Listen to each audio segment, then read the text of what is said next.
Really glad that shows look like this.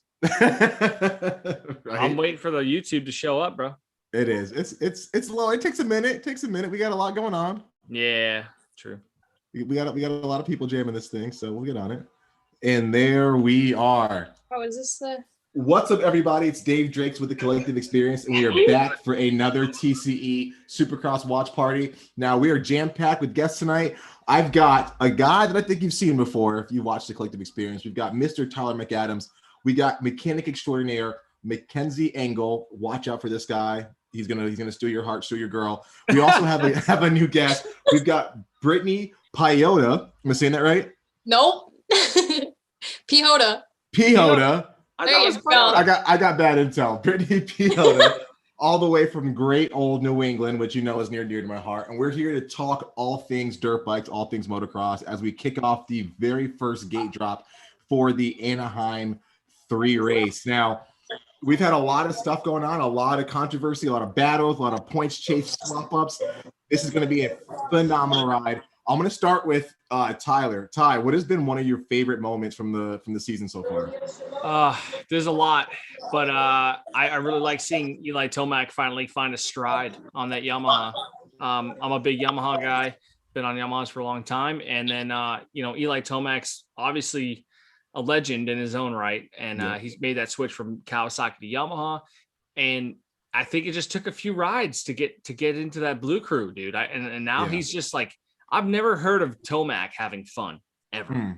And he's talking about having fun. And I've never heard him be so like lightheartedly talking to like cameras and stuff. Before it was like so business. Exactly. I could never really like the guy because it was like, who is this dude? He's just like a stiff, and I feel like he's coming around. He can be himself again. So it's cool. That's the biggest thing for me.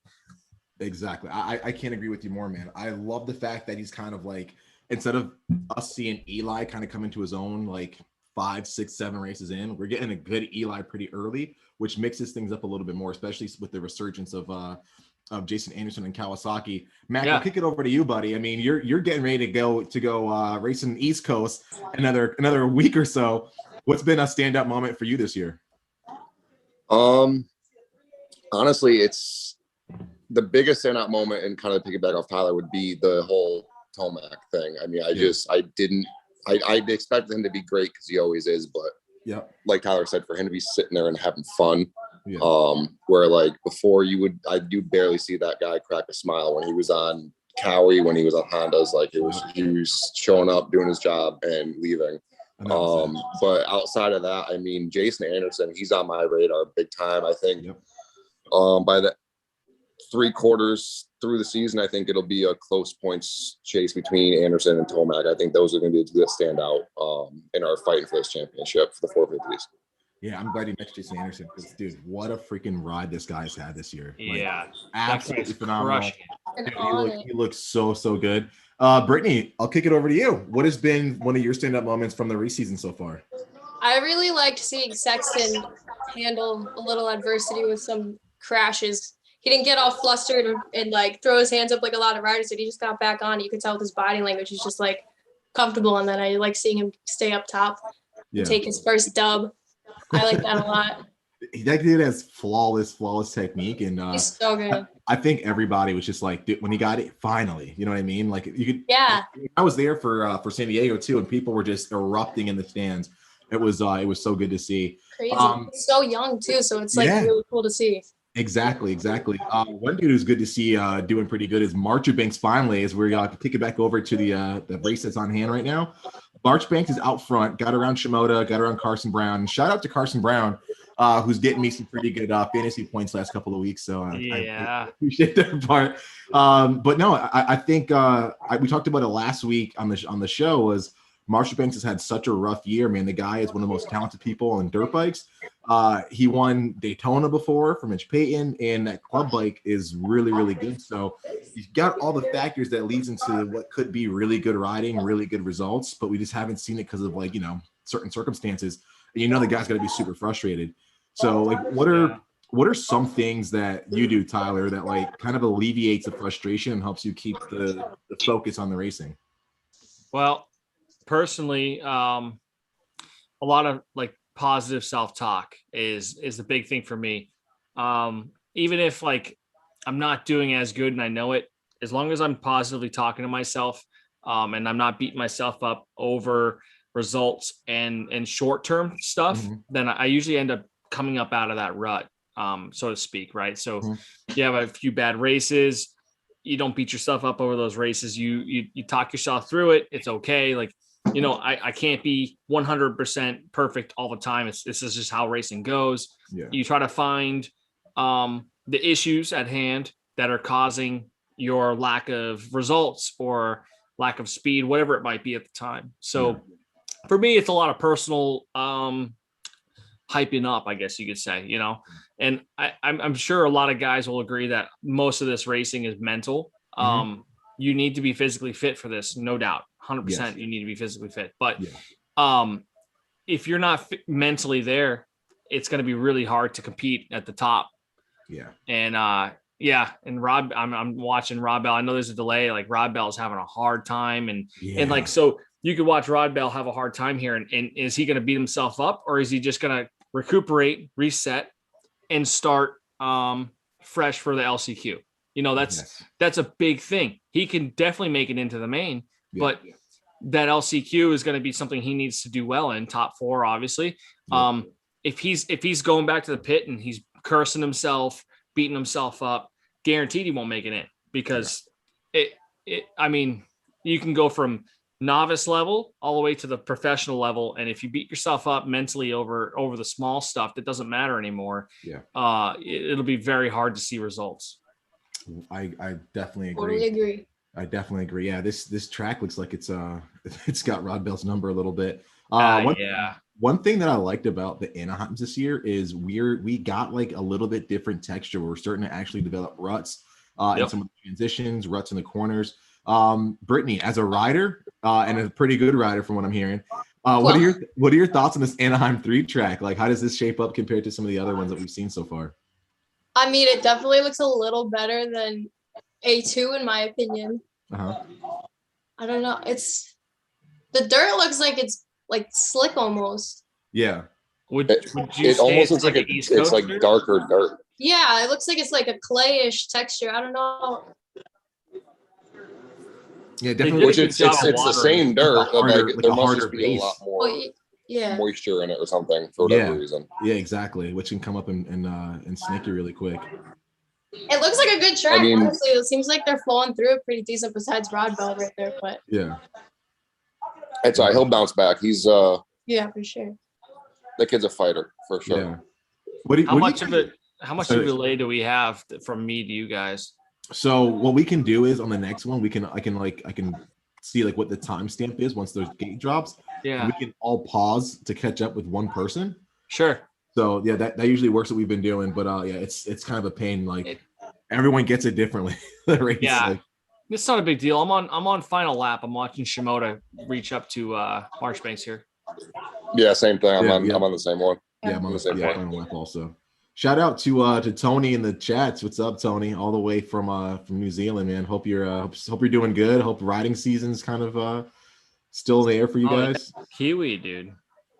Yeah, dude. Tony's awesome, man. He's a huge supporter of the program and just a diehard KTM dude. He's got some of the nicest bikes I've ever seen. Oh, yeah, gnarly. No! Oh my God. Oh no, gnarly. Oh. He's one of my favorites right now. Dude, I love Shimoda. He's such a well-rounded rider. Oh, he's not looking too. So weird to see him go from last year never making this, being so consistent. Yeah. To this year, like I think pretty much a crash at every race. And to your point, what you said, Mac, the track looks like it does have some water coming up or something. It looks like he kind of slid out a little bit. Oh, he definitely slid. Yeah. Yep. Oh, that's not good. He goes to oh yeah, his bike unloaded his suspension. Yep. And it got just light popped. In the rear. It just popped him right off that bike, dude. Yep. He's he just scrubbed a little too good. Oh, hopefully he's all right. He's one of those guys that you don't ever want to see do bad, you know? And then when he does something bad, you're just like, no, not Joe. Like, he's such an innocent dude. Oh, that's tough, man. Yeah, it's big bummer. It sucks to see. I It know. definitely sucks to see. But yeah, I'm a huge Joe Shimoda fan, dude. The guy is so good. He seems like such a decent human being too, aside from his riding. Yeah. Yeah, I mean, yeah, he comes to USA from America. Comes to USA from Japan, and just has incredible talent. I don't know. It's like he's very humble for sure. He is Quiet. I mean, I don't know. It's He cool. is I just hate to see him crashing. quiet. Yeah, the quiet guys are lethal, man. That's what you gotta watch out for. Yeah. those are the ones. Yeah. He's probably honestly one of the most technical riders in the 250 class. I'd say, definitely. like form, Definitely. footwork, everything. Like he is almost picture perfect, like all the time. Yeah. Would you Which agree, sucks Mac? that he's been having so much like bad luck this year. Like that Mm. normally, that's why he's been so consistent, is because of his form. And I almost think this year he's riding a little bit out of his comfort zone to try and get to that next level. And I think it's just kind of biting him a little bit. Gotcha. Definitely. Yep. Well, I So- think there's some growth in there too with that Yes. type of riding. I was just gonna say that. So like from a mechanic standpoint, Mac, how do you set up the bikes to kind of handle, whoops, rutted corners, sand corners, and then you have like a slippery surface and some transitions? Like, how do you even begin to break down the setup for that? I mean, like a lot of people have been saying this year, you can pretty much like set the bike up to be like great in the whoops or great in the corners. Yeah. You kind of like have to not necessarily sacrifice those two, but it's if you want to do really good in one thing, it's going to be lacking in the other. Like to be good at whoops, it has to be fast rebound, pretty stiff, and it makes it easier to skim across the top. But like if you have stiffer stuff and faster rebound, turning is going to be harder, obviously. But so like first, like suspension changes, other than maybe a couple clicks here and there, like I don't like what your setting is like preseason, like what you find you're comfortable, like that's what you're pretty much going to ride the whole season, unless you feel like it's just not performing every single weekend. Yeah. You could do like for a track like that, like I'm sure like Dunlop, Pirelli, all the other like tire manufacturers, they're probably scratching their head a little bit today and like maybe change, like trying a couple different compounds, tread patterns or whatever they have to offer. Yeah. Just because, like I said, the dirt just seems so much different than the first two Anaheims. And then it's more just like honestly, like when it comes to like conditions like that, when it's like race time, it's more the riders just being smart and like not pushing the envelope a little bit. Like with Joe's incident there, like he was in second, he could secure a second. Like, I almost see it like, like he's like a racer, but at that point when the track is apparently that slick, like you got to be smart and just like not settle for the second, but maybe not push that hard for a heat race. Oh no, most definitely. Those are all good points. So I'm gonna kick it off and do some quick intros. I didn't get a chance to do that earlier. So first we got Mr. Tyler MacAdams, and again, if you guys have seen anything that we've done with the collective experience, I'm sure you've seen Tyler's face. Tyler was one of our interns a couple of years ago, and quickly shot to, I want to say like superstardom, because the guy is pretty much everywhere now. No. New England Riders Corner. This guy can be at any given Supercross track. I was crushing it with the RRCZ team earlier this year for Hoosier Arena Cross. So was Dave Briggs. Dude's making guest appearances all over the place. He's freaking famous. It's Tyler MacAdams. Ty, how are things going with New England Riders Corner, man? What have you been up to lately? Man, to be honest, nothing. I've just been super focused on getting, like, I got my own little team. I'm going to call it a team. I'm like a team principal for 2022 out here in NASC series. Ooh. I've got like a nice 2 juicy sponsors for the season. First time for me ever, as far as like funding goes and asking for funds and things like that for a season. My sponsors stepped up big time, and I should be dropping the information and all that stuff March 12th. We should have maybe a little after March 12th, we'll have an official video. But as far as New England Riders Corners, I mean, we're here, but man, we just haven't really put any content out. I have probably almost 100 episodes though of all sorts of content. Brittany was on for an episode. I've had Ryan Hughes. I've had Tyler McKay, who just recently stepped away from Rhino Power, but Tyler McKay was like the head dude for athlete support over at Rhino Power. I've had an innumerable amount of awesome people from New England just talking moto. That was the biggest thing when I want to start the podcast was I wanted to make sure that the people in New England get that spotlight. Yes. And I think it did an okay job with outside people, maybe even people who were in New England didn't know about these people. Yeah. We're all pretty cool. I would say we're all equal. You know what I mean? We're all really great people. We all share the same passion. Yep. But what's so cool is that we're all unique too. So I just really wanted to spotlight that for everybody. So New England Riders Corner is still here. We just haven't really been putting any content out lately just because I've been so focused in other areas of my life. Gotcha. Which it happens, you know, but we got a lot of other guys, great guys. Danny Stu, who's doing a lot of content right now. Yeah. We got Travis Stewart, who's doing a Moto Dad podcast. Yep. Really cool, dude. That's so cool that, you know, a Moto Dad is like highlighting that Moto Dad spot. I mean, exactly. I know it's probably the same everywhere, but at least in New England, it's a special thing.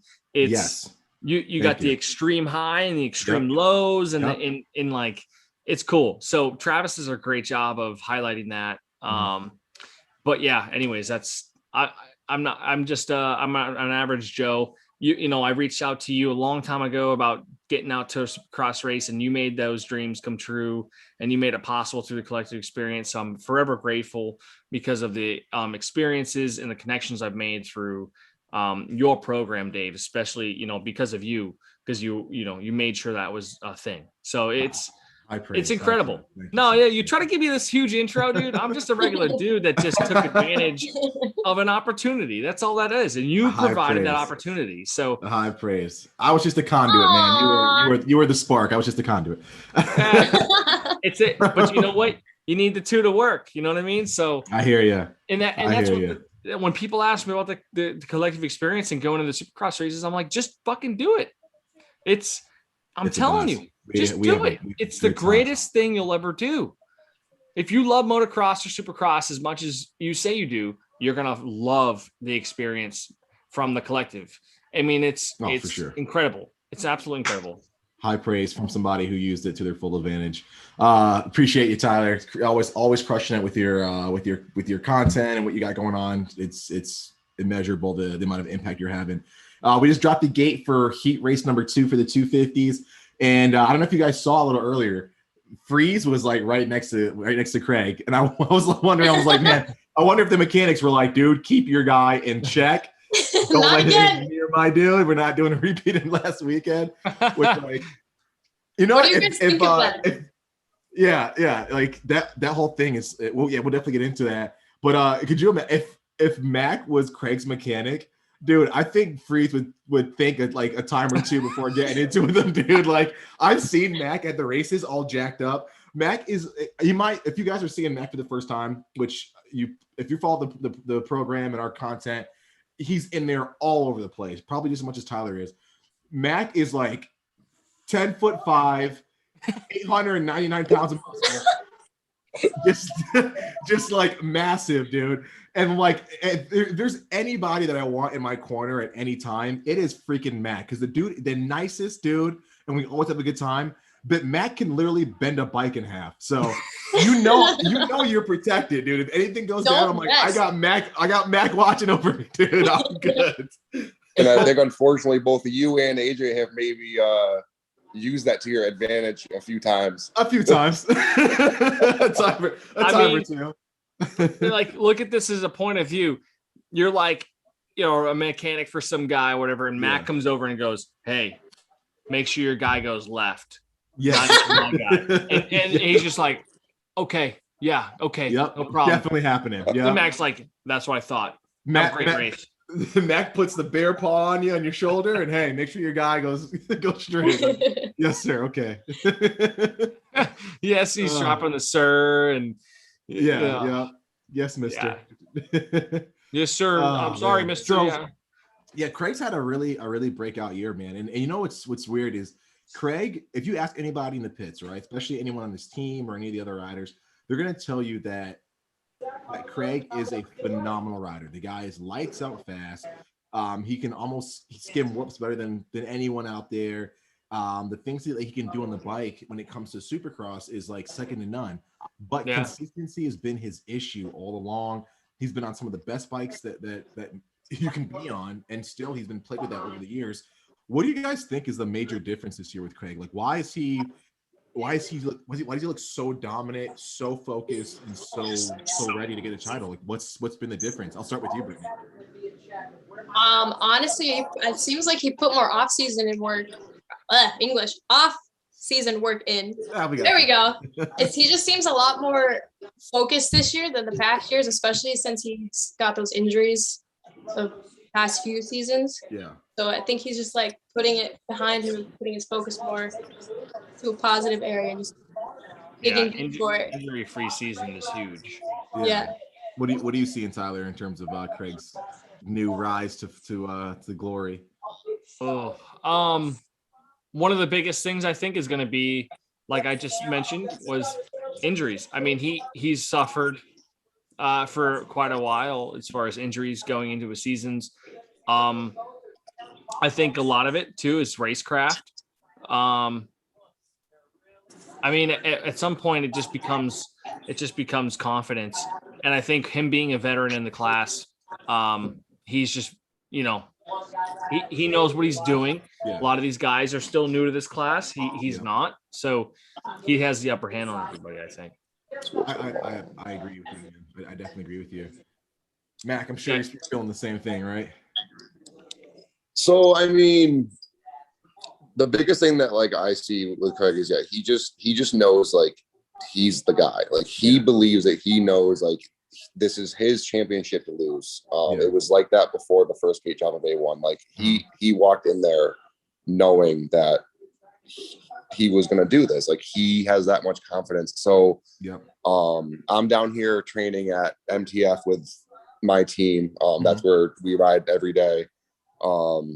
And the Star guys are maybe 20 minutes from us, and they come up to MTF and ride all the time. We go down there to Star and ride. And the few times that Craig was there, you could just tell just on and off the bike, the way that he walked around, the way that he talked, he's not in a bad, cocky way. He's just, he knows how fast he's going. He knows he's ripping. He knows he's untouchable in the whoops, I think, from both classes. And he's also got like a chip on his shoulder a little bit. Like he should have probably had more titles. He should have like already have been pointed out in the forfeit, like to go to the forfeits. I don't mean that in a negative way. I mean like he's had an injury plagued career. Like without those injuries, he wins a couple championships and he moves up as early as Chase Sexton did. And then he would be doing great things up in the 450 class. And like, I think just with just everything going on in the past, and then like, I think the conversation grew a lot more of why is he still in 250 class? Like, it's not fair, blah, blah, blah. Like, I think that kind of lit a fire under him a little bit. And he was like, he's going to go out there and he's going to prove everyone like, either right or wrong, whatever it is, he's going to go out there and win races and win this championship and make it look almost easy. I mean, so far this season, the only time he hasn't won is when he's gotten tangled up in the first turn or taken out. Everything else, he's been completely dominant. I think so too. And I don't know what it is, but I think like this year he really found something on that Yamaha that like clicked with him. Like setup wise, he just looks like he's so connected and well with the bike that like, it's game over for anybody else. Jumping over to the chat real quick, saying what's up to Jason O'Connell, saying what's up to Banana CG. It's on Peacock app. Everyone's asking about which channel it's on. It's only on the Peacock app right now, so you're kind of watching the race through our commentary right now. So definitely make sure you get the Peacock app so you can watch along with us. Let's see, Jason saying Craig is just one of the smoothest riders ever. Dude, you've never been wrong. That dude is another level for sure. Shout out to Alan, shout out to Zyclown. Thanks for popping in again, man. Appreciate you the support of the program, support of what we're doing here. Guys, there's one thing that I think everybody's kind of been talking about, and Mac, something that you've been getting ready for is the swing over to East next weekend when we hit Minneapolis, which I'm super stoked for. Mac, it's one of my favorite races of the season. We always have a good time. It's always a blast. Who do you guys think will be the standout rider for the East Coast in the same dominant fashion that Craig was for the West? What are your thoughts, Tyler? I don't know, man. I'm going to be honest with you. I haven't been paying attention to those guys. To be honest with you. I mean, I don't know how well he'll do, but I'm looking forward to seeing Nicoletti out there on a 250. Yeah. Ooh, okay. You know what I mean? I like veteran of the class, been around for a while. He's a little older. He's like my age, I think. So he's like an old guy in the class. And I just think like if he's been working at Moto Club or Club Moto, whatever the hell it is anymore. I can't keep track of all the names of places. Club Moto, something like that, whatever. He's been down there riding. And I just think that like with his arena cross experience and his prior Supercross and Canadian motocross experience that he could be a top 5 guy, I think. But I mean, we don't really know until the guys start racing, right? So I haven't really paid much attention, to be honest with you. I don't have a great answer for that. Yeah. Well, unlike you, Tyler, you've been seeing the boys. I've been doing nothing but paying attention to every East Coast rider. Yeah. But I mean, I think Jet Lawrence has to be like in the conversation.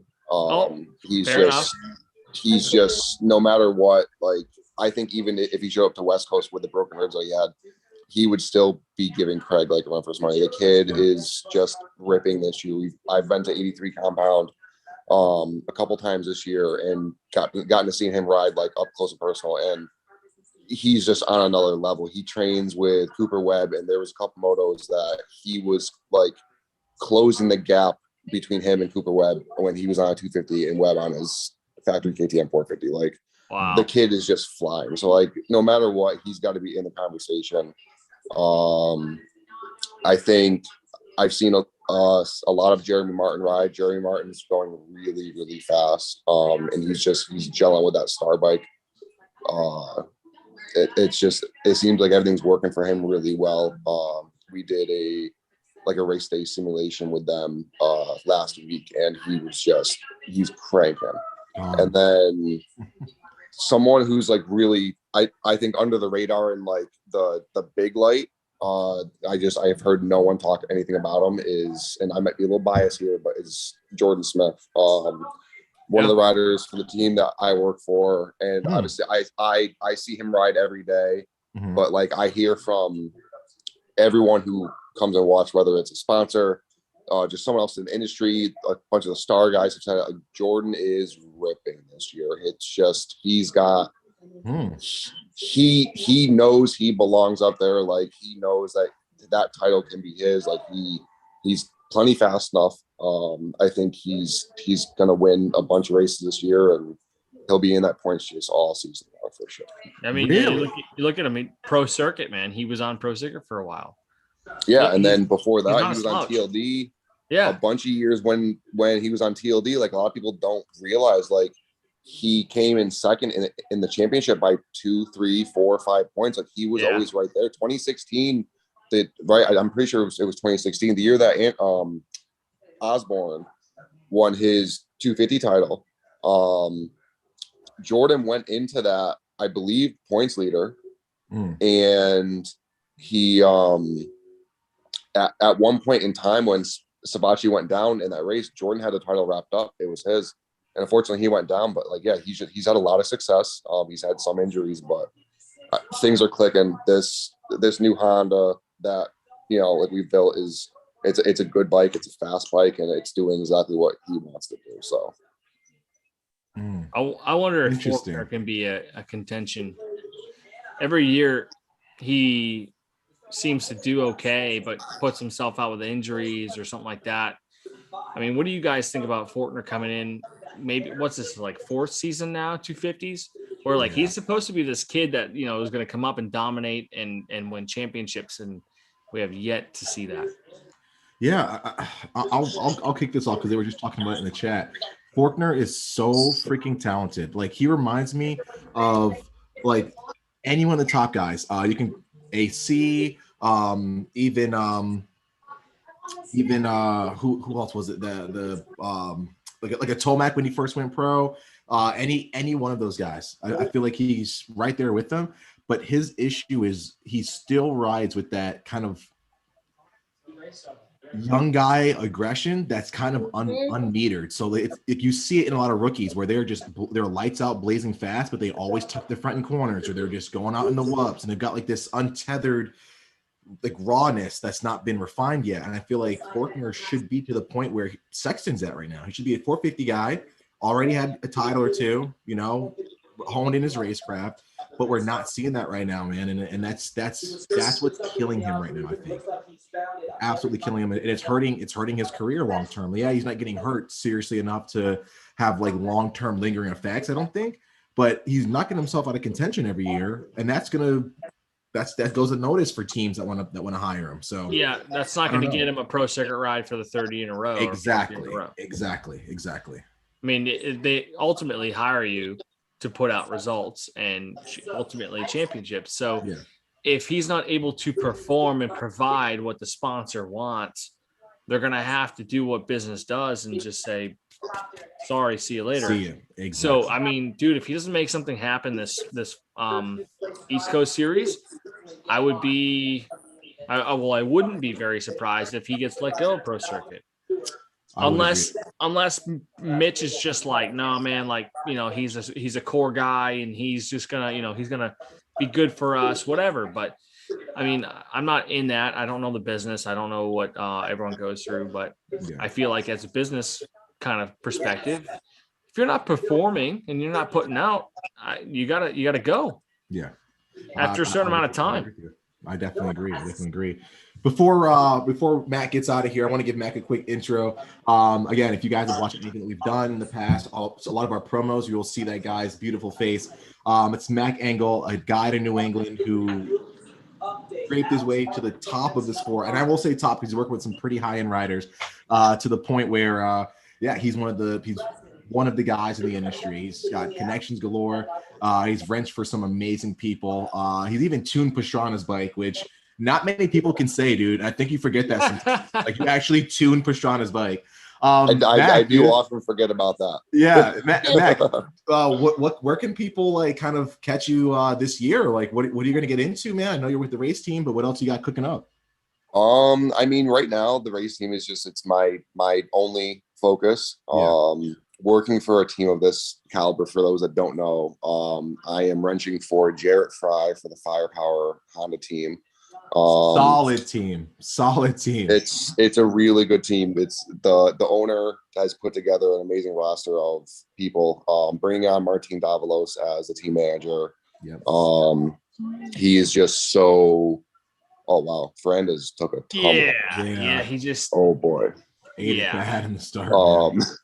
But yeah, so with Martin's expertise, with how long he's been in the industry, in the sport, racing at the top level, and he is like OCD in the best way about everything. Like, for a first year doing this and running we are a privateer team, but we're running it at a factory level. We're running it like a factory team. He is running it like it's pro circuit or factory husky or any of the factory teams that he rode for. That's how he's carrying this team.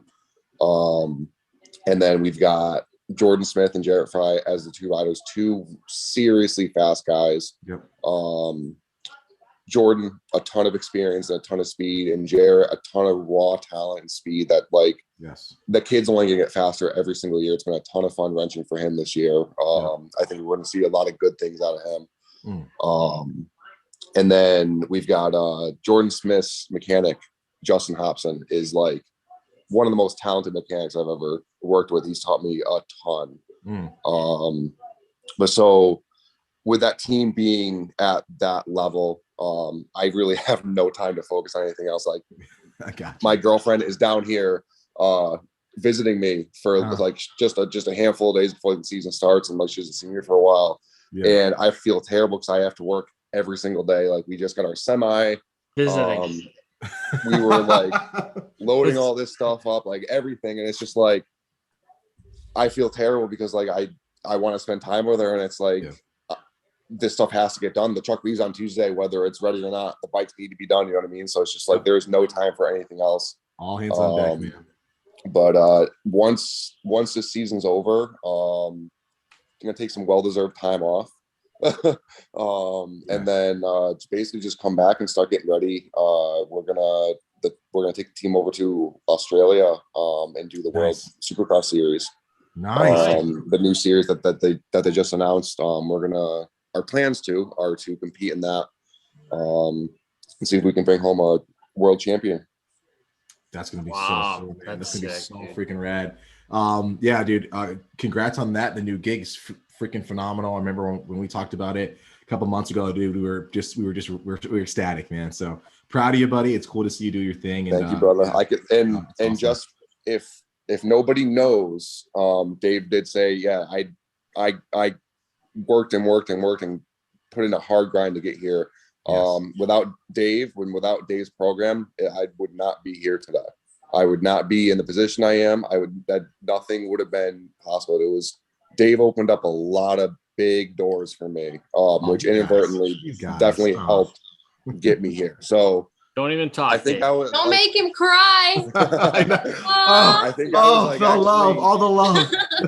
once I got this job, I want to say he was probably one of the first persons that I called, and I was like, hey, like I got this opportunity, and I want to thank you. And it's like I said, Dave knows everybody that you need to know. And with the VIP experience, like I said, like that's just it's helped so many people. So appreciate that. That's why these two guys are in my promo ads. Thank you. Appreciate it, Mac. I know I don't take up too much of your time. I know you got to zip out of here and probably get back to work on those bikes. Yeah, but, dude. Yeah, we'll definitely talk soon, guys. Please be sure to give Mac a follow. Check out the team. If you're at a race and you see the Firepower Honda guys, go over and say hi to Mac, man. He's one of the nicest people in the industry, and we have so much fun when we're around Mac. So he's probably one of the biggest dudes in the pit. So you can't miss him. Matt, he will literally be stepping over the stadium, just the dude's biceps are bigger than my head, dude. Yeah, so yeah, you can't miss him. You will see Mac. You see a monster wrenching on a bike, it's Mac. It's Mac, yeah. So stop in, say hi to the team, and take tons of pictures. Let's get Mac famous, even more famous than he is right now, and get him out there. But we appreciate you being with us, Mac. I really appreciate the time, dude. Yeah, man. Thanks for having me. I will. We'll definitely have to do this again for one of the 2 breaks that I have for West Coast. Yeah. Oh, for sure, 100%. And I will see you on Friday night. I will see you on Friday. I fly in Thursday morning. Okay, I'm in the same time I'm always in. So. Yeah, like 2 minutes before the race. 2 minutes before the race. Yeah. Midnight Friday. Yeah. But I'm hearing it's a day race, so at least we can all do dinner and stuff. So it's 5 o'clock it starts, which is odd. Night program? It's weird. 5 o'clock Eastern time. I don't know if we're in a different time. Oh, okay. I thought you meant like 5 a.m. Like we gotta be at the track. I was like, yeah, dude. Oh yeah, I mean, I'll be there at 5 a.m. I know you will. I'm gonna be in the hotel still. Awesome, dude. It's gonna be fun, man. I'm looking forward to it. Take it easy, Mac. brother. Yeah, we'll see you, Mac. Be good, buddy. Take care, guys. Later. Yeah. Be good. Kicking it over to back to the race. We saw. I don't know if you guys saw it, but Barsha had a gnarly pass on Brayton, like to the point where I was like, "Ooh, I hope he keeps it clean." It was really close. And we see Tomac kind of cutting through the pack a little bit. Now, all of you guys were touting Tomac earlier, and it looks like you guys who made the predictions, it's kind of paying off, man. It looks like if he gets a good start, he can navigate this track better than the rest of them. So, I'm telling you, there's a thing mentally with Tomac that he's probably never had. Maybe he hasn't had in a while or never had it at all, but something mentally moving from Cowie to Yamaha. He keeps talking about how he has his freedom, freedom with the bike, the freedom of this, blah, blah, blah, blah, blah. Yep. How relinquishing that must feel to like go from a team where they're like, no, man, like our bike's good. And like, this is what the bike should be to, hey, what do you want the bike to feel like? And he's like, huh? what? Yeah. What? And- I and get a they're- say. Yeah. Yep. They're like, well, do you want the bike to feel like this? And he's like, well, I was never asked about that before. Yeah, So he's yeah. probably finding all sorts of things that he's never been Never able knew. to test before. Yeah. No, that's So that's probably That right what there. that can do to your confidence is huge, Next dude. level. Huge. Yep. You get on a bike that you know you're capable of winning on, Mhm. game fucking over. Yep. Just saying it. I'm just saying, like, game over. So Yep. Tomac obviously has a lot of very fast competition, Mhm. as we can see in this 450 Heat 1. There's a lot of really fast guys, but Tomac, he's such a veteran of the sport. He knows how to get. I'm watching him right now. He just got He's around just Brayton. yards ahead of him. So for you guys that might be a little bit behind, he's working on Brayton. Yeah. So now he's up to third. Yeah. Spoiler alert. Dude, he started ninth. Yeah, we got started to ninth. give Brittany a spoiler alert. It's definitely spoiler Oh, alert. that's good, Sorry, that's but good. you're gonna see it anyway. Sorry, but not. Not really that sorry because I'm excited. Like, Yeah.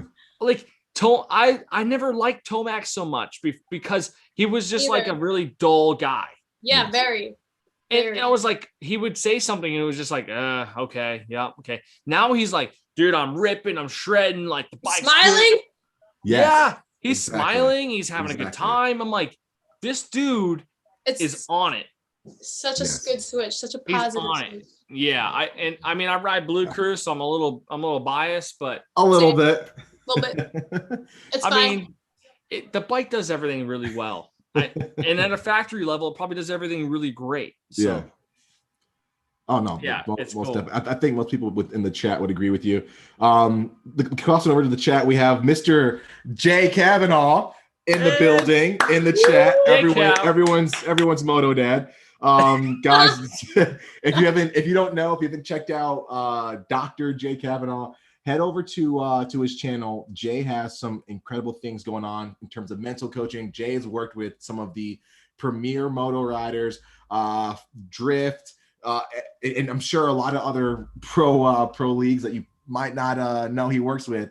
Jay, link your channel and your site in the chat so people can head over to that. And Jay's been a huge supporter of the collective experience since day one, Yeah. and we're a huge supporter of Jay's. We've all used Jay's mental coaching, and it's been phenomenal. So check him out. We also have the legend, master motor tuner Ozzy Alexander Adams.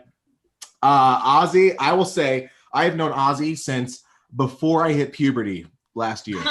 And I'm kidding. Year? I literally have known Ozzy since I was like 13 or 14. I've known Ozzy forever. And Ozzy's always quality guy, has always had some of the most amazing bikes around. And I rode his full mod KTM maybe 2 years ago. The fastest bike I have ever ridden. I'm a heavy dude. I'm like 220. So when I sit on a bike, the thing gets sacked out.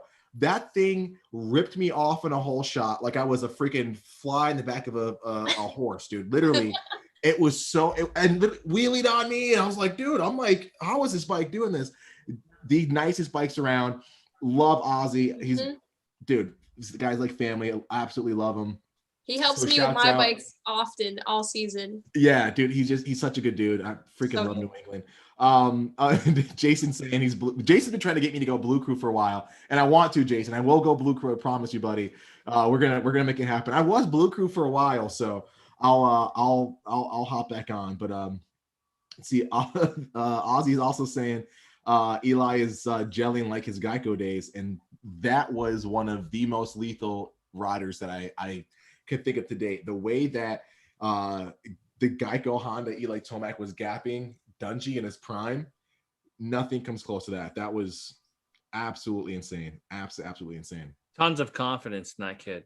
Oh, dude, for sure. 100%. Also, Jason's also saying, as anyone else noticed, Barsha really drops the wheel over the jumps. He looks really comfortable. And thank you, Jason, because I said that last week. I said this guy literally drops his front end to the point where it makes me nervous. I feel like this guy is literally like over the tunnel jump last weekend. It looked like the guy was gonna like do a front flip, and like absolutely insane. And no one else noticed. And I mentioned it 3 times. I'm like, hey, did you guys notice this? And they're all like, whatever. Shut up, Dave. Yeah. This dude is literally looked like he's gonna do a front flip. So So he's comfortable. That tells me he's very comfortable on his bike. Yeah, he knows where it's gonna go. Yes. He knows what it needs to do, what he needs to do to the bike to make it do whatever it has to do to be performed. Really, I mean, agree. That's pretty cool. I mean, it speaks volumes for the gas team. I mean, like I'm not gonna lie. I kind of want to buy a gas. I don't know. No, I don't know. Oh, don't break Brittany's heart like that, man. Come on. No. Well, if Yamaha would make a 350, then I would just stick with I'm Yamaha. throwing up. If they made a 350, I mean, I do think I'm impressed with how well the gas team is doing. I will say that, but Blue Crew. I mean, Blue Crew has been good to me. I have had some success on my 250s. Some success, just fistfuls of championships is some success. But you know, hey, that's just me. Well, just define a fistful. That's just me. A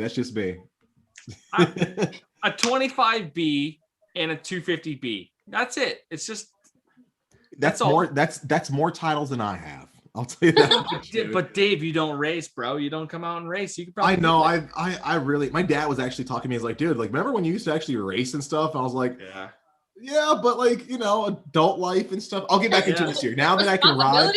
Yeah, now that I can ride you around now, I will be out there. And Jason's gonna hold me accountable too, Jason. So I'm looking at you, buddy. I need to hold me accountable. And we're gonna try to get out there and do some riding. So I mean, at the very minimum, if you could commit to like half a season, or like a spring series, if I can sponsor you, I'll sponsor you for the NESC Spring Series. There we go.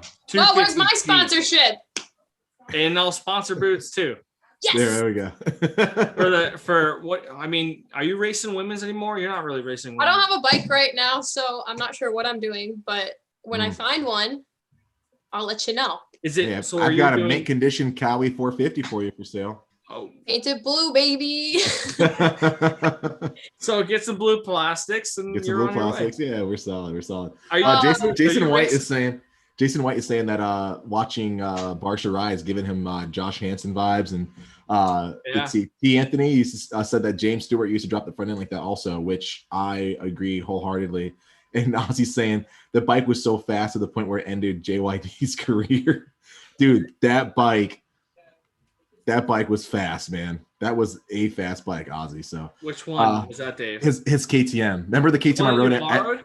Yeah, the Weston Pike School. Oh yeah, dude. Yeah. I couldn't even ride it. I was like, all right, you know what, dude? I'm getting off the bike. This bike is too nice. I am not gonna crash it. Like, I know we're about to drop the gate, but I remember you were following me and you were like, oh man, like you're much faster than me and this and that. And then like you're following me on that 450 and I look back and you're like right behind me. And I'm like, dude, it's a rocket ship. It's a rocket ship, dude. Like I cracked the throttle like just a hair and the thing was just whoa. Like, oh man.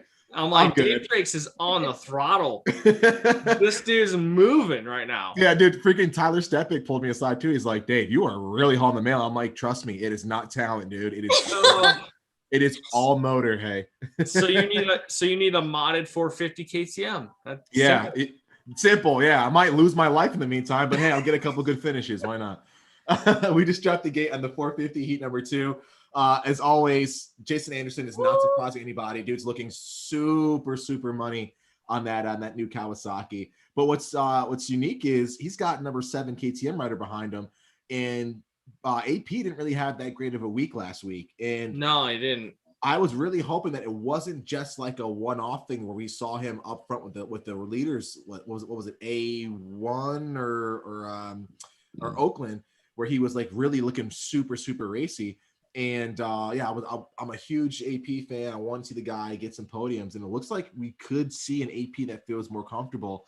You know, I know you guys are diehard Blue Crew, but from your perspectives, is it super hard going from brand to brand to brand? Like, what are your thoughts on switching up your bike and especially something that's new out?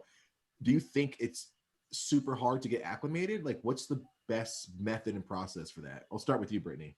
I mean, I've always ridden blue since I started riding, but I have tried out KTMs and Cowies, and it is super different I mean, obviously riding in one ride isn't going to get you acclimated to it, but the difference in them is like, I mean, it's hard. Obviously, it's hard to go from like a 2-stroke to a 4-stroke, but the bike brand itself too, they just feel so different.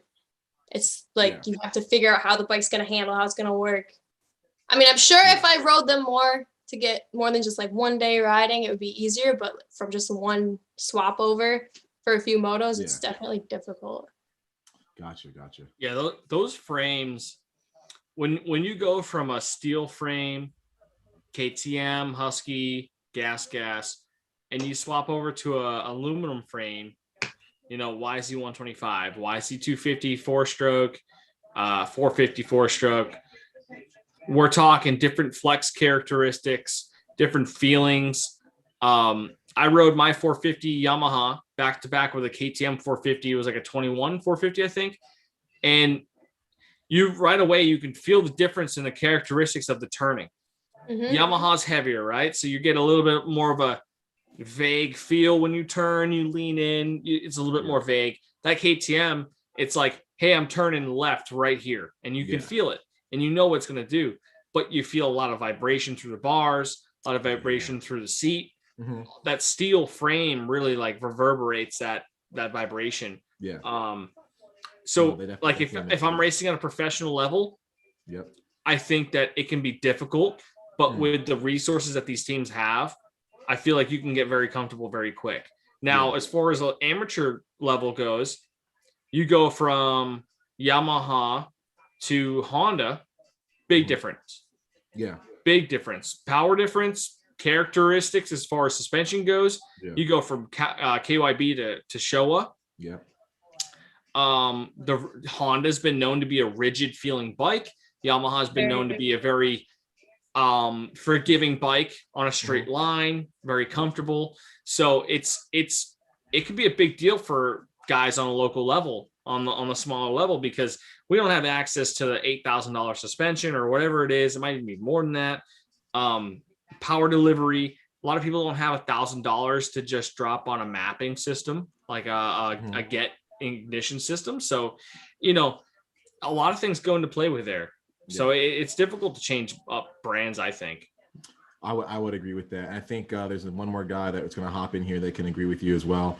A lot of people will probably recognize this guy also if they've ever watched AJ's channel. And so just so happens that his name is AJ also. AJ number 2. That's good, buddy. It is AJ Akeem Jamal. Akeem! Hopping on and as our other guest on here.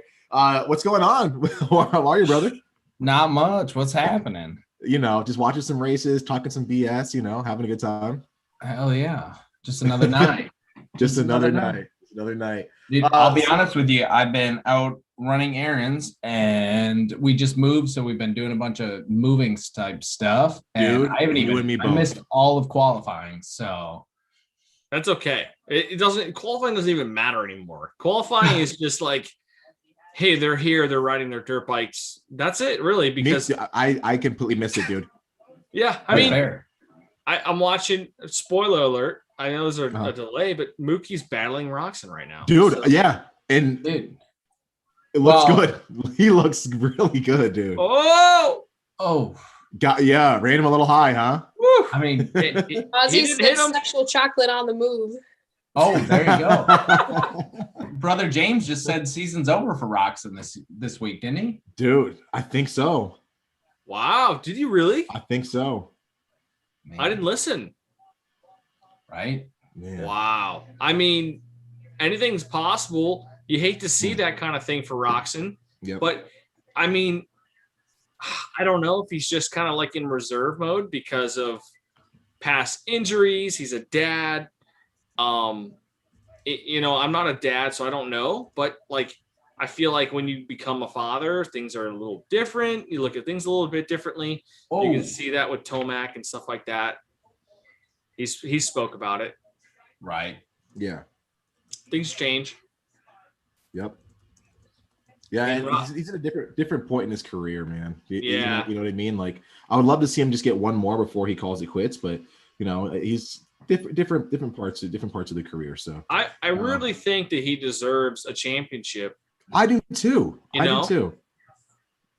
I definitely do too. I mean, if we also forget though that he is like a 2-time outdoor champion. He's got a 250. I think he's got a 250 SX title and a 250 outdoor, if I'm not mistaken. So, I mean, the guy's good. He's gonna go down as one of the all-time greats. It's just, and all together. See him get one more. Right. I know. That'd be awesome. To see him get like the Supercross title just so he can just check it off. Yeah. And like, you know, he can just kind of like go, all right, I did it. Yeah. But I don't see it happening. If he doesn't make it happen next year, I don't see it happening. I mean, you got Anderson on fire. Yep. You got Sexton who's coming up. Sexton, man, he's so young. Like Brittany said earlier, he's so young in that he's championship material already. So definitely, I think we'll definitely see him up top more often. Yeah, in the coming rounds. Yeah, I agree 100% with that. I agree. With that, I want to kick it off to Brittany. I wanted to get an intro from Brittany for some people who may not recognize her. This is my first time meeting Brittany. I'm hearing only good things about her, so I'm excited to hear her background. So, Brittany, give us a quick 1-2 on your background with racing and how you came to know Tyler and all that stuff. So, I started racing when I was 21. I started with woods riding, J-Days, and then J-Days. I was a big J-Day girl. What? Throw the hammer down for J-Days. So many trees. But when I started making the switch to moto, I met Tyler. I don't remember when I met Tyler. Sorry, but it's okay. You had a black eye and you were taking photos out at Crow Hill. Yes. Okay. So I had a really bad eye injury from riding in the woods. I got a rock to the eye. So I was taking pictures and Tyler asked where to get them, and then he started his podcast. Yeah. Had me on there, and I don't know. I started racing when I was 21. It was just like, I don't know. It just went uphill from there, I guess. Yeah. Well, how old are you now? 27. Okay. So you've been racing for a little while and 6 years. So, and you transitioned from the woods mostly down to moto. Yes. I noticed that. I'm proud. Thanks. To see that. I just got super burnt out from the woods. I was following 2 woods series, and on off woods weekends, I was doing moto. So I got super burnt out with the woods. So I decided to just switch to moto in 2020, I think, and did full moto last year. So I've been having a lot more fun with moto than the woods. And I feel like it makes you a better, well-rounded rider too when you do disciplines, you know? Absolutely. And like when I raced the woods, I would practice at Crow Hill all the time. Yeah. Just to get the speed. And then even with moto, practicing in the woods, you get your technical skills. So it's like both of those skills make you well-rounded. Exactly. And Brittany's no slouch, as you can see in the background. She's got all. Yeah, I was counting them. I was like, all right, she got some plaques, dude. So she's not slow at all. Yeah, she might be modest, but she can rip. A couple, 2, 3. That's awesome. I got my lone trophy in the background over here. That's all I got. Stuff from your 50 days? No, dude. So that was, I think it's like a second. I didn't bring any trophies with me when I moved out. So my dad is hoarding all of my trophies. This is like rogue second place I got from like. Likely story. Dude, seriously. There's so many. There's not that. There's not many, but my dad has the ones that I do have. So this is like some barn race in Wisconsin somewhere, like 4 years ago when I first moved to Wisconsin. So yeah, it's I don't even know the track name, dude. I showed up with I put the dirt bike in the back of the Jetta, and I went out there, got second behind some like 252 stroke, and went home. So, but now that we're in Texas, I can ride you around. So I'll be sure to get some more titles, hopefully. Right. As long as Jason takes me under his wing and shows me a thing or two, I'll be good. We'll go from there. We'll believe it when we see it. Okay, I'll keep you posted. I'm gonna keep tabs. Keep tabs on me. Keep me honest. So if I'm not at the track, I'll probably be with. He's about to go buy some motocross trophies and freaking just start sticking them all over the place. I'm ordering. Guys, look. Yeah, Dave, exactly. I got some I can sign for you if you're interested. Hey, I'll sign a plaque for you. Yeah, I'd appreciate that, guys. Keep the love going. But yeah, I'll try to be at a race this year. If I'm not at a race, I'll probably be with the guy right below me, Mr. Akeem, doing some sort of shenanigans at some place. I can sign these cheetah print mid-40s divorced woman curtains that I got up behind me from this house we just moved into. I love those. Those are great. They're nice. It adds character, right? Oh, for sure. For sure. Yeah. So AJ, what do you got going on, man? Like, I know people recognize you from AJ's channel and just being a man behind the camera sometimes, man in front of the camera, man, working on the bike, running operations. Yeah. So what do you got going on for this year, man? And where are people going to be able to check you out? All's good. A lot going on. I'm just getting busy now. Getting ready to leave this week. I think Wednesday I'm headed out for Minneapolis. We just got the van wrapped and got that done, and then get ready for some East Coast Supercross. So I got to go pick up the race bike this Wednesday, and then head up on Thursday. We're going to shake down the race bike a little bit and get ready to go for Saturday. So nice. So are you AJ's like mechanic for East Coast? For Minneapolis, I will be. We have like a sponsor, Royal Power Sports. Dan at Royal Power Sports is going to fly out and do most of the wrenching, which is great because he's an actual mechanic and not just a. he's a good dude, man. Good dude. Yeah, he's not just like a general bike maintenance guy like me. So that'll be nice to have him there. Good. And then I'm just driving the van and working for AJ full time during the week and all that good stuff. So should be good though. I think I don't know, it's gonna be a good year. It's good to see him getting a little seat time in at Club MX this year instead of just showing up and racing his way into shape like going usual, from the beach to the gates. Yeah, dude. Yeah. Bahamas to A1. Bahamas to A1, exactly. And like, you know what? I don't think Akeem gets enough credit for how hard he worked. You don't for people to understand, and Tyler, you can attest to this. Corralling and getting a hold of AJ is so damn difficult, and somehow Akeem can get it done like that. And it looks. I know it takes a ton of effort, but like if Akeem is the man behind the AJ Catanzaro stratosphere, so if you see something cool that came out from AJ or from AJ's channel, it was probably AJ below me, Akeem, that made that happen. So yeah, it's good. Thanks to this dude. It's good times, man. It keeps me on my toes, but it's good. We're making good progress. I think it's gonna be a good year. It's gonna be fun. So no, it's gonna be freaking awesome. And I'm excited to see what you boys can come up with. But you're right. You're right, Dave. It's funny, if there's something important to text AJ about. I mean, I know I'm probably not on his priority list, but if there's something important and I text him, it might take a day. It might take 2 days. Yep. What do you mean? You're Tyler MacAdams. No, yeah, well, that's it. You're right. Even the great Tyler MacAdams can't get a hold of this guy.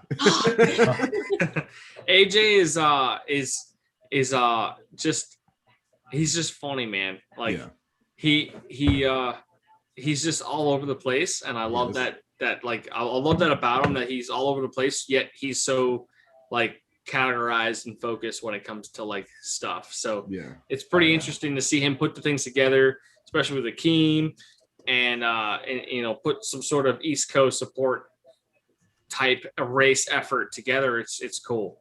He doesn't really talk about it a lot. He doesn't give himself much credit, but he's like full-time content guy, and now he's gonna go race East Coast Supercross, and it's like, okay, cool. And I bet you he can do well because, like AJ said, he's down at Club MX. He's putting in actual laps at a real Supercross track. He's got a good bike. He's always in shape. He always seems to be in shape. So, I mean, he'll claim he's not in shape, but he's doing pretty good. Right. More in shape than all of us, that's for sure. Correct. Yeah, exactly. Yeah. Supercross level? Maybe, maybe not. I don't know. But I mean, the fact that he makes an effort at this point in the year after being such a huge content guy, and he's going to go do Supercross. I mean, you got to give him props for that. That's not an easy thing to do. Exactly. For anybody to go attempt Supercross, that's a big feat alone. And to qualify really into the Fast 40, that's another feat itself. So I mean, I'm excited to see him go out there. I'm wishing him the best. Yeah, it's going to be good. And we're kicking off the season in Minneapolis, which is obviously my favorite race of all time. A soft spot for that, dude. person. We had, AJ, how much fun do we have in Minneapolis, man? Oh God, the stories from Minneapolis alone. The stories. My absolute favorite year, I think, has to be 2018 or 2017. Whenever we got snowed in at that haunted house. Yeah, is such a good time, man. We were pushing like sprinter vans out of the pits with Big James, and he was like trying to get his rig out of there. He's like, we need to get everyone out of the way. Yeah, we literally drove cars out of the ditch. Yeah, we drove around Minneapolis and during a snowstorm, just helping people get unstuck, man. And came home and just played Clue for hours, just completely wild. But yeah, we had an absolute blast. And I'm looking forward to it. AJ, what's one race this year that you're really looking forward to besides Minneapolis that like you're like, I'm really amped that we got the team together for? Oh, honestly, I'm looking forward to Atlanta just because we're gonna ride the 125 in Atlanta, and it's gonna be a shootout between AJ and Stank. Yep. And I don't know, there's a lot of hype around that one. It's gonna be good. It'll be interesting to see if the 125 can hold up for for an entire round, but it should be fun. I mean, I'm just glad I'm not the guy riding the bike, to be honest. But what does AJ have for a bike for that race? He has it's a 2022 KTM 125. Is he gonna build that or just keep it stock? I mean, we'll do like a carburetor and a few other basic things, but it'll be full stock bore, everything like that. So it's gonna be interesting. It's gonna be tough. I mean, Stank's got a full build 125, man. That thing's gnarly. That thing sounds so crispy. Right. We're trying to get on that level. Yeah, I'm pretty sure Stank said that AJ can use his 125 for I think Gillette, maybe. Yeah. One of those rounds. Yeah, AJ's trying to build this other 125 he's got to be pretty similar to Stank's, and hopefully use that to race Atlanta, and then Gillette as well, I think is the plan. So yeah, I mean, you got to have something a little extra in that thing, just because you look at the track like tonight, and it's so technical and steep and peaky, and the whoops are huge. It's like a stock 125, you could do it, but geez, I don't know. Right. And then you come back to the East Coast and the dirt actually gets good, and then now you got ruts inside of all those jumps. Right. Yeah, it'll be interesting. I think there'll be a lot of hype around it, though. Hopefully those two get a chance to battle each other. I think they usually break that, East and West Coast qualifying up, but hopefully those two get a chance to go head to head. That'd be awesome to see. That would be so. And like if they're ever battling, AJ and him are gonna be full smiles under the helmets, man. Oh yeah, they're gonna be loving it every second. Yeah, you talk about like getting attention on the TV or anything like that. Dude. You get two 125s in one qualifying session or a heat race or whatever, and they're just going back and forth. The crowd is gonna go fucking nuts, dude. Absolutely insane, dude. Absolutely insane. So that's cool, man. I hope that does work out for both of them. Right. Yeah, I think it'll be good. It'll be a push, but I think it'll work out. So I think so too. Get a little bit of smack talk between me and Brittany in the chat. Don't worry about it. Oh, I'm not paying attention. Let me see. No, I wasn't laughing at you. I was laughing at the chat. It's on. It's on, Brittany. The Olympics are. Yeah, they're blocking.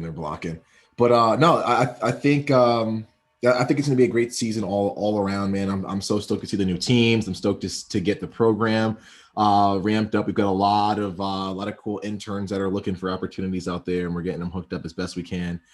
So it's going pretty good, and I'm excited for the growth. I'm excited to do some fun things with the Moto Academy team. We're gonna have a good time. Anytime I'm around the OG crew, I'm around Akeem or Tyler or Mac and AJ, dude. I'm gonna be all smiles. So yeah, it's gonna be a good year. It'll be a really Dave really will be out there showing up for the Moto Academy. So we got some plans in the works. It's gonna be It's gonna be phenomenal. With that, Akeem, what is probably like the most fun thing about working with a high profile pro rider like AJ? Like, what is one of the most fun things about your job with him? Man, honestly, I mean, the whole job itself, I mean, it's stressful, don't get me wrong, because I mean, it's just day in and day out. Everything changes every week. But honestly, that's probably the most fun part about it is you're not doing the same thing every week. Like, I feel like, there's different targets that pop up weekly, and it's like, oh, we're going to shoot to hit this target audience, or we're going to change this up. And so it's definitely the most stressful part, but it's probably the most fun part as well, is it's just not like that monotonous, just same thing every week in and out. Yeah. It's just constantly changing, trying to get people's attention and appeal to the, masses and figure out what everybody wants, out of the Moto Academy. And as far as that subscription goes. So that's probably honestly the best part is we get to be creative. We get to try and, tailor it to what people want. And, there's no secret formula for what people want or what people are asking for. So it's just kind of figuring that out and trying to keep everybody happy at the same time. So, yeah. Who's been your favorite guest instructor for the Academy over the past couple of years? Oh, man. I mean, it's hard not to say Jet just because the kid's so likable. Yeah. Honestly, like Dean Wilson's always killer, like at camps, like people love seeing Dino. Yeah. He's a trooper. Plessinger, those guys are just so, like, the guys that are just down to earth, like cool guys, like those are the best classes. Like people just love like to see how like real those guys are, and they're not, they're superstars on TV, but in real life, it's like, man, these are real guys that are like just down to hang out and ride dirt bikes and get gnarly. So those are the best ones. But go ahead. I said, and then I'll never forget. We had a class in Minnesota, which I think you were there, Dave, with Christian Craig. And the dude said, yeah. That was cool too. And the dude said, I've never once in my life had arm pump. That drove me insane. He's like, I've never had arm pump. And I was like, in my life. There's no way. Christian Craig. Yeah. He's never had arm pump. I'll never forget that. Because he rides the bike so like technically informed, like it's all legs and all lower body that he doesn't never gets arm pump. My arms could never.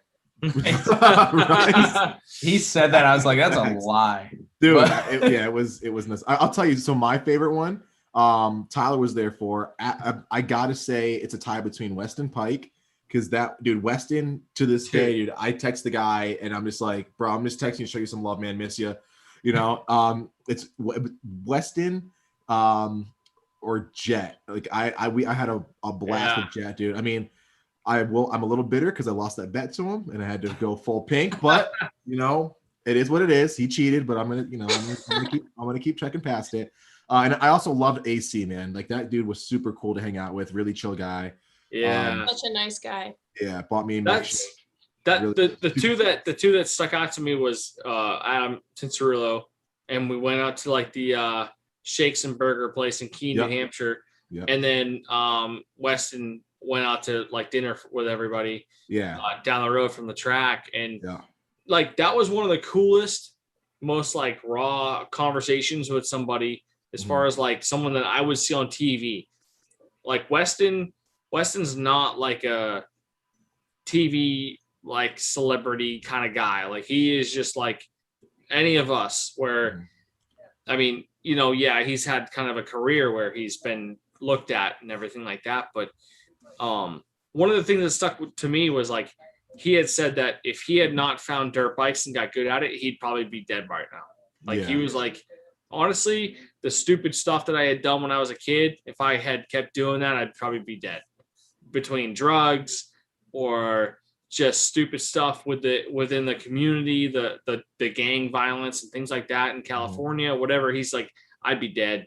So he's like, I'll take my moto career and everything, and it is what it is. So it was pretty cool to like see that and hear that from him. Especially after like his incident in Europe with the crash and everything. Like he was still like kind of getting over all that, and All the social media said he was coming back this week to handle the Vince Friese situation. I think he's for it because he's reposting that stuff and he's like, hell yeah, dude. Like, I texted him. I was like, you know when you back behind the gate, right? And he's like, dude, come on, man. Don't get me in trouble, bro.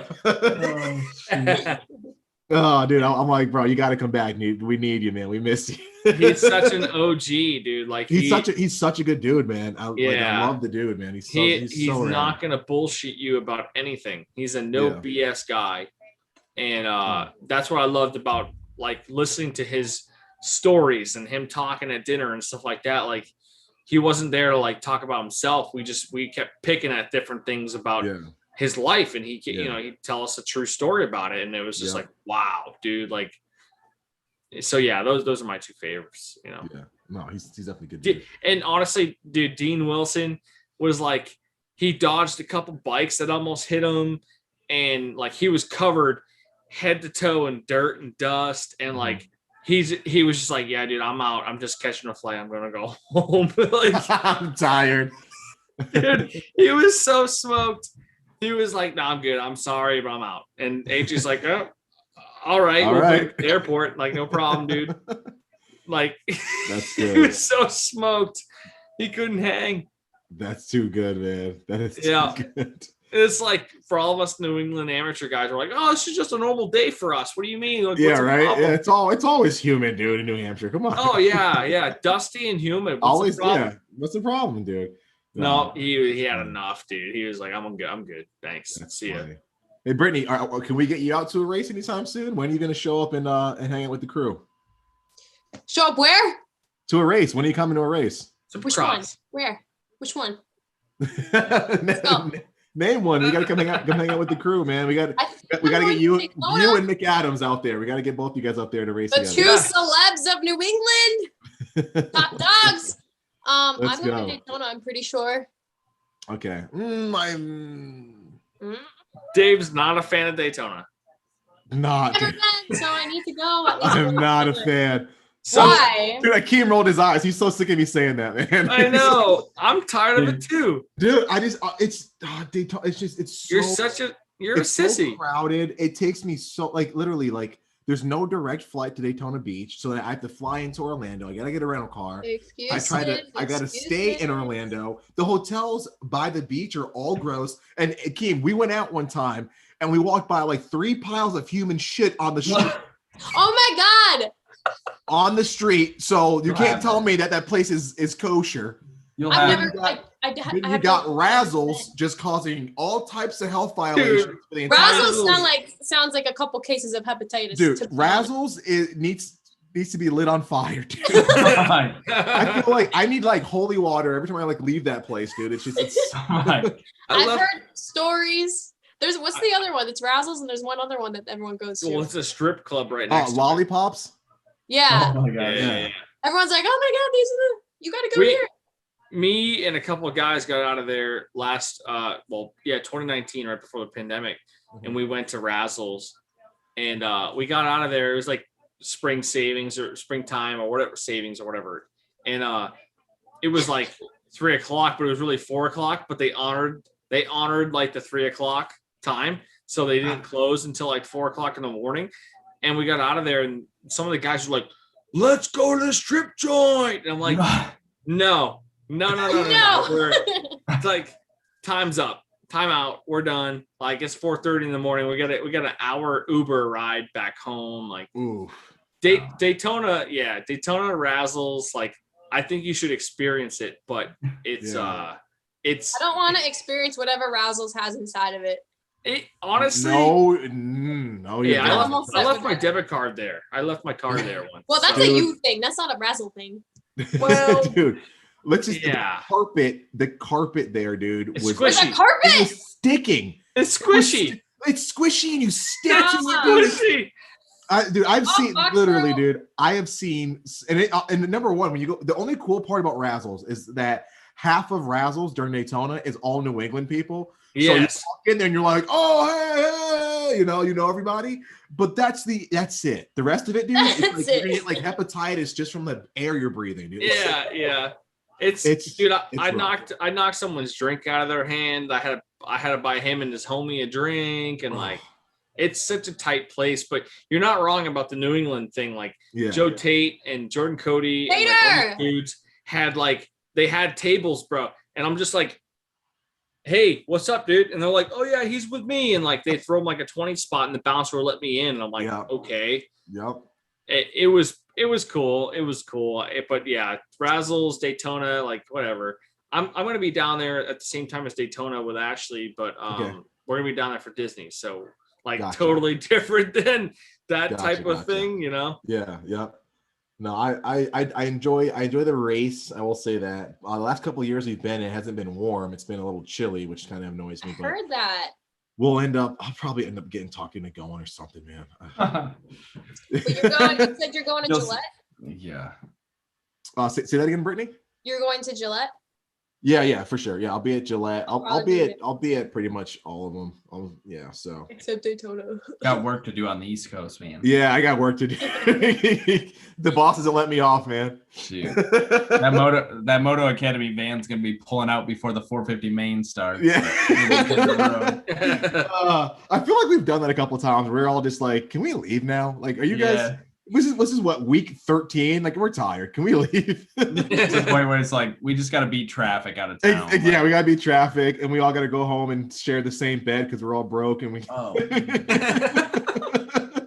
got the same room. Everyone's got the same 18 dudes in one room. Oh, it happens. Oh, they sleep on a floor. Dude, Rod Bell just piled it up on that didn't start. No, did he really? Oh, that's such a bummer, man. Did anybody hear anything about Shimoda? He did not start. He's out. Well, Shimoda's out. Damn. Yeah, for the night. I'm pretty sure I picked him for my fantasy. Yeah, I did too. By the way, if you guys are not on the Collective Experience League, make sure you check it out. The Collective Experience on the Pulp MX Fantasy website. We're doing our own league. I think this year we're going to give out some prizes. We gave out some cash and prizes last year. This year we're going to be just as good. Check it out. I'm doing horrible, so I hope that you guys can do a lot better than I am. It's not looking pretty right now, so definitely make sure you tap in. It's been so like up in the air every weekend. It's hard to predict who's going to be where. Everyone's like, and there's so many like dark horses too that come out of nowhere, man. Just underdogs, just all over the place. It's absolutely crazy. Look at that. Like I've got Amarine in my list and Shimoda, I think. So I'm hoping Amarine comes through for me and does really good in the main. Ooh, somebody took a spill.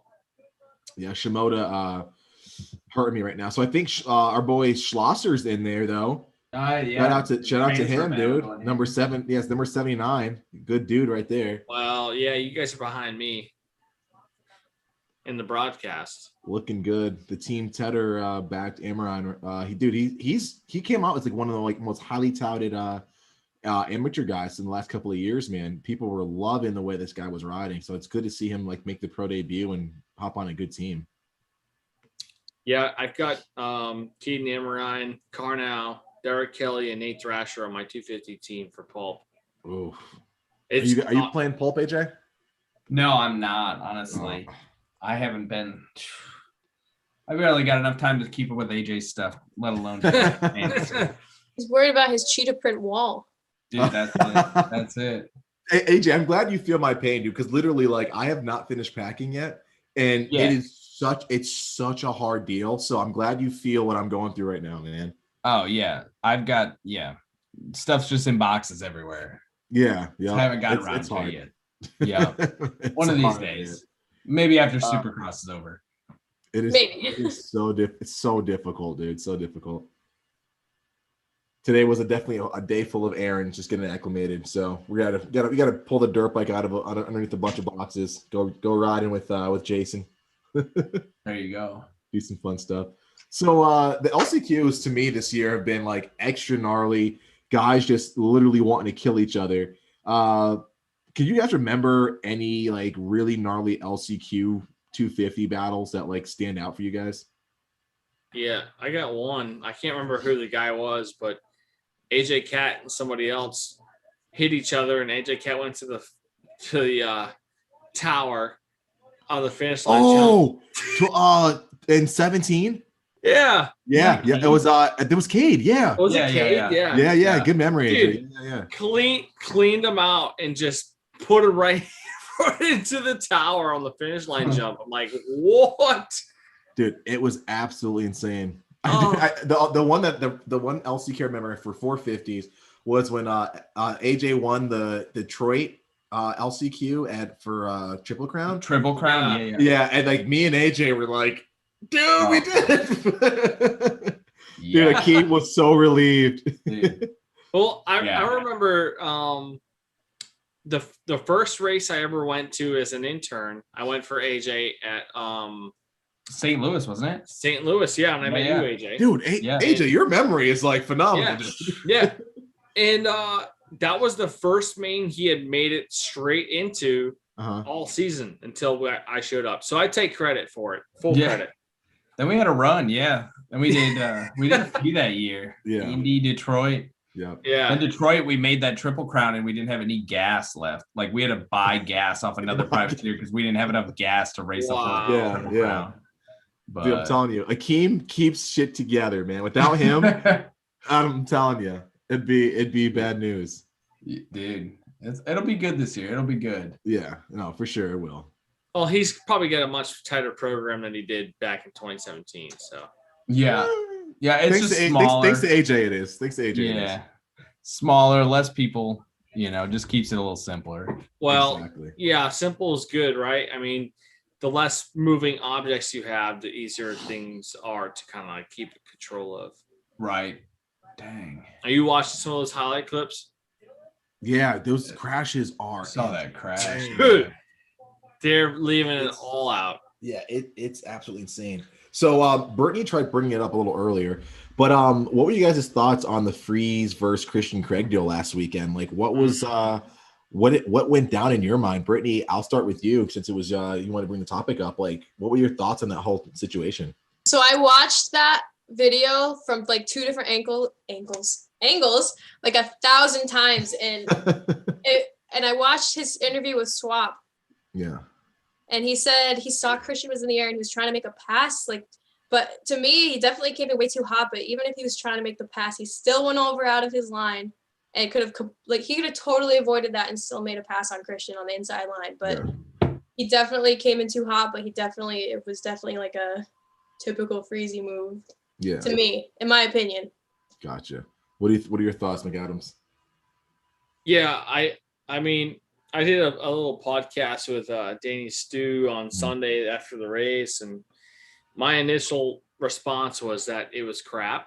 I just at that level, those guys are so tuned in and so good that you can't tell me that he like had a misjudgment or a lapse in judgment there where I get it. We're human. We're not perfect, but I just thought it's like, he probably was just like, nope, I'm going to fucking get my wheel into this dude.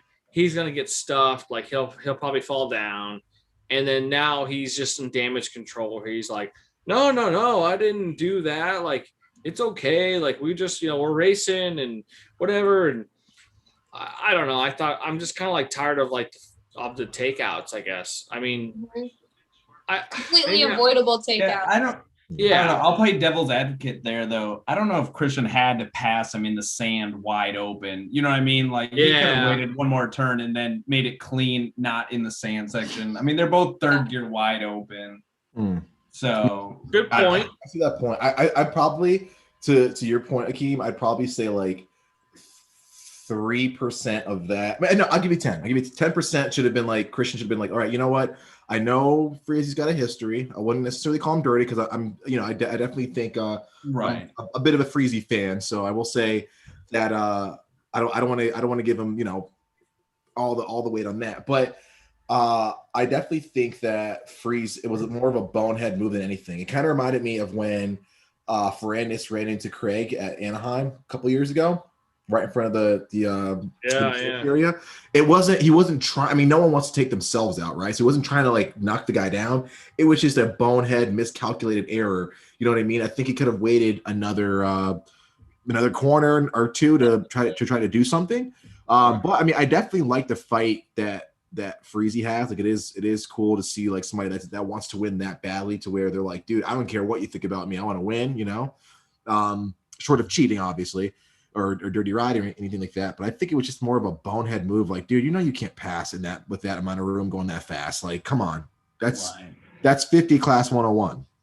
So no, yeah. I'd agree. They were going to tangle anyway in that scene. But exactly. But and I think we don't see any more of that riding, and we continue to see the guys stay up and just battle each other clean. You know, that'd be the goal. Would people have different opinions if it wasn't such a violent crash? Like if Craig just like tumbled over in the sand, do you think people would be so pissed off? Yeah, I think so.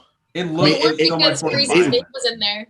Yeah, it was Friese's name. It was just like, I was reading tweets and everyone's just like jump right out. Oh, freaking Friese, such a hazard. I was like, I gotta watch this video. I have to like analyze it before I make a decision. But they just want to hate because it's Friese. They would have hated. Yeah. Oh, for sure, most definitely. And yeah, that crash, like the way it sent Craig flying, that was pretty gnarly. So it wasn't. I think it looked a lot worse though too than what it actually was. You know. Yeah. Friese's bike looked like it got more damage than Craig's. Right. Yeah, true. Oh, this LCQ was gonna bite me in the ass, dude. I picked Briese. Ferrandis is in here. Oh, Ferrandis and Norin and Morans and Wilson. Yeah. Jeez. There's no way Briese is getting in. I screwed myself big time. Oh man, yeah, you did. Why? Why? I just want points, dude. I'm so sick of getting my ass kicked in fantasy. I just want a really good weekend, man. Oh my gosh, Ferrandis is so quick in the league. Oh, everyone just whooping on me in fantasy. It'll be okay. It won't be, Brittany. You'll be fine. If you put some boots and a helmet on, maybe you'll get like some good juju going. Yeah. I gotta find my dang boots, dude. Everything's in boxes right now. Yeah, that move from Minnesota to Texas is big, dude. My gosh, it's gnarly. Minnesota. Dave's already bought a cowboy hat and a 50 dude. gallon. I told you, hey, we're going full cowboy now, dude. Things are different. I know. I saw racing horses instead I'm talking differently, dude. I'm like full blown like gun guy now, dude. I'm all black rifle. I saw that, dude.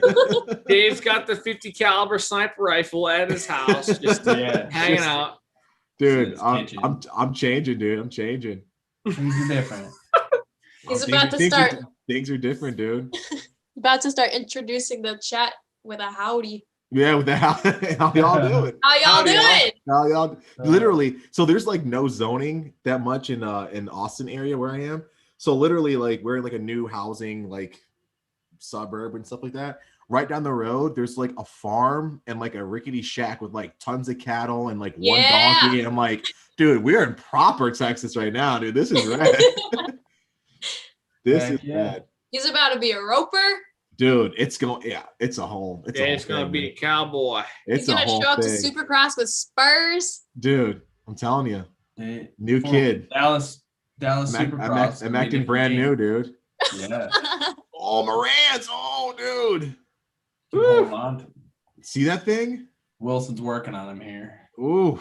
I didn't realize Ferrandis was in the LCQ. Yeah. Whoa. Holy crap, dude. This is getting crazy. I don't know where you guys are. Oh. We got I'm at 219 left. Hold on to it, Kevin. 326 for me. Yeah, Dave's ahead of me here. All right, let me know when you guys are at 211. Yeah, I'm with you, Dave. I'm on the same time frame. Yeah, so Brittany and I are both at 215, 214 right now. Gotcha. I'm at 309. Oh. Gosh. You're on last week's race. So Brittany. Behind Brittany. Because I'm a female rider. You're still in Glendale. What are you doing? That dial-up I'm a couple races back. Yeah, a couple races back, buddy. I'll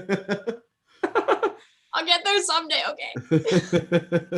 Francis has been on the bubble every week. Dude, look at Deuce, man. I know he's coming out. He's coming after him right there, dude. He's picking up a bunch of ground on Kevin. Yeah, shout out to him, dude. Like new dad and everything, making a comeback. You know, yeah, he's got Briese on his ass though, dude. Yeah. Are we gonna get in? Kevin is just getting squirrely. Hold on Brees to it. went Oh, by he's got him Kevin. in the whoops. He's got him. Ooh. Oh, Brees too. Wow. Dude, yeah, Brees is moving, dude. They are not trying to hang out in the LCQ. No, they're definitely Oh not. man, this is gonna get hairy between Deuce and Brees here. You know Yeah, what's it cool is. is I love the fact that every year Deuce continues to elevate, dude. He always continues to up his game, get faster, work on himself, and brings just a little bit more every single season. Like that and his attitude is why I love the dude. You He can't has not a like the killer guy. attitude. Yeah, dude, he's phenomenal. One of my favorite people that we've had in the program. Like, absolutely love the guy. And Brees is right on him, dude. Also, shout out to the international race team of John Cross and Bubba Pauly. Those guys, like, on a shoestring budget, make some incredible pit presences, and they've got really good rides. So check those guys out. Wasn't it Brees and Deuce that got into it a couple rounds ago for that last? Yeah, bad. Like, really bad. Yeah. About to replay it here. Brees, T-Bone, and Ticknap. Yeah, like big time. Which round was that? Oakland? 2? I missed it. Yeah, that was a gnarly one for sure. That one wasn't that great. Oh man, I hope this doesn't mean a bad news for Ferrandis when it comes time for the main. I hope it doesn't tire him out too bad and we see a kind of a exhausted Ferrandis, you know. Yeah. I'm surprised he's not up top this year. Do you guys see Ferrandis as more of a moto guy than a? Oh, for sure. For sure. I think so. Yeah. If you would have asked me in 250s, I probably would have said no, definitely not. But dude, 450s, yeah. Oh no! Oh! No spoilers. Oh shit! Oh, we were right there. Oh no! Hold on, I'll have the same reaction in a minute. Oh my god! Oh my wow, Oh dude! my god! That was a gimme. That was a gimme. Wow! Oh wow! Freddie just threw that right away. You gotta be Final kidding lap me. too. He just said, "I don't really feel like doing this tonight." No, I don't want to race the main. I'm done. Yeah, I don't have enough gas. Oh my Wow. gosh. So I'm in a fantasy league group chat with 30 people in the industry, and every weekend I have to go, sorry guys, I picked so and so, and they are absolutely livid every weekend. Like, dude, we're trying to help you out, Dave, and you're not making it easy for yourself, man. My gosh. Oh, dude, Moran's just booted Cross right off the track. Yeah. Ollie. God damn, dude. Wow, Moran's made it in by smashing Holy John crap! Cross. There it is. Wow. Dang, good for him. He made it, man. Dude, Joanne Cross is going to be freaking livid, man. Hey, man, he That's knew where he LCQ, was. baby. He knew where he was, dude. Yeah.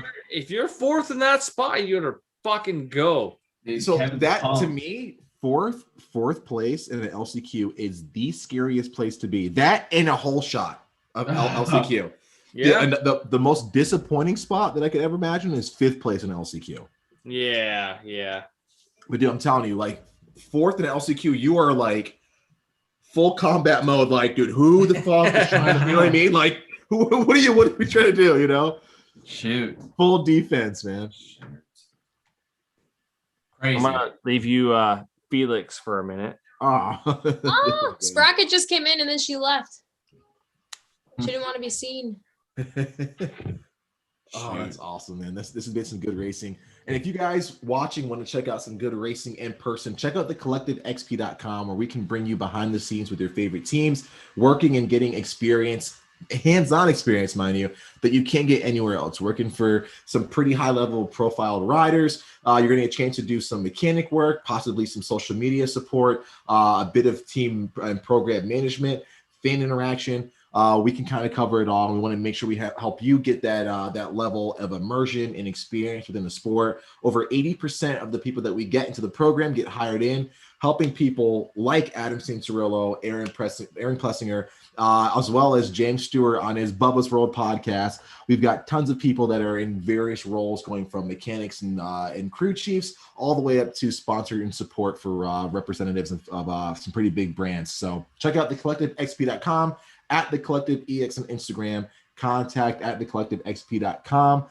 Hit us up with your questions. We want to get you into the program and do some great things. And as always, all the proceeds that we get goes right back to the industry teams. And Tyler is one guy that came to the program. It can't turn him into a crazy cat person, but that's just one side effect. It's just one side effect.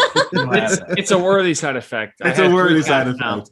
I have 3 cats, and they're all spoiled. And the 2 that we adopted love to hang out on my shoulder. And it's Felix's butt that he's putting on that camera. Dude, I Keep love the tail cats, down. man. Yeah, he's a good boy. We have there you go. The program. I mean, I've talked about it before and beat the crap out of it, but I mean, dude, I went to Ribble Straight Rhythm. Something I never thought I'd ever be able to say I went to. I went to Straight Rhythm because Dave Drakes gave me the opportunity to do it. First of all, and that was right after Minneapolis and Supercross.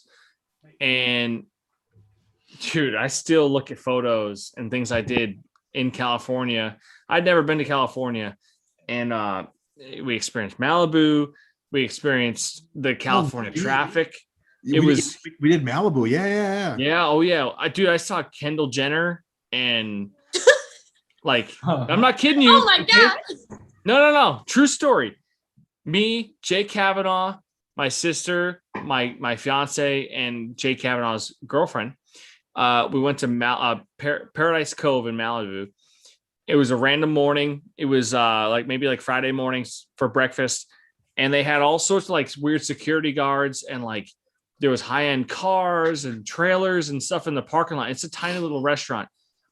Sure enough, they're filming a commercial for Kylie Jenner or Kendall Jenner. I mixed the 2 up. I don't really know who they are, but either way, buddy, you're getting hot and rich. Either way, it's hot and rich. Dude, they had a horse on the beach. We're having breakfast on the beach. Our toes are in the sand, having breakfast. And they had security guards to our left, and then the water. And we're that's the Pacific coast. And you can look it up now, her commercial's out, but it's her riding a horse for a perfume, perfume commercial or something. They were no flash photography, no cameras, stuff like that. And Ashley, of course, my fiance, is the rebel, and she's sneaking her camera up and she's taking a photo, and Kendall's on the horse, and she looks over and she's and waves to Ashley, and she's oh my gosh, she waved to me, and I'm I don't know who that lady is. Who is that lady? You sound like you know who she is. You can't cover your tracks now. I know. Dave Drakes knows who she is. Yeah, well, I sound like I know it because of what my fiance and my sister told me. But right. Anyways, the whole Rebel Straight Rhythm was incredible.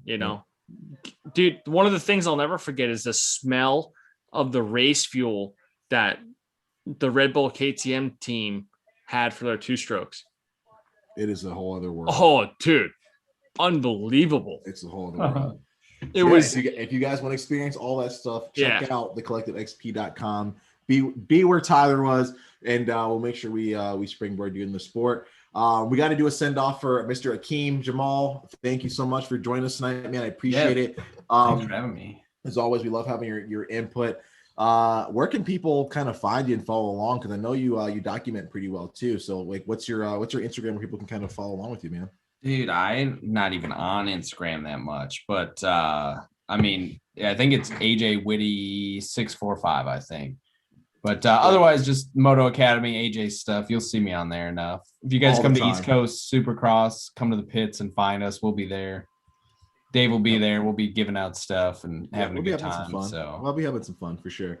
Yeah, check us out, AJ. Thanks again, man. I'll see you Friday night, and it'll be a good time.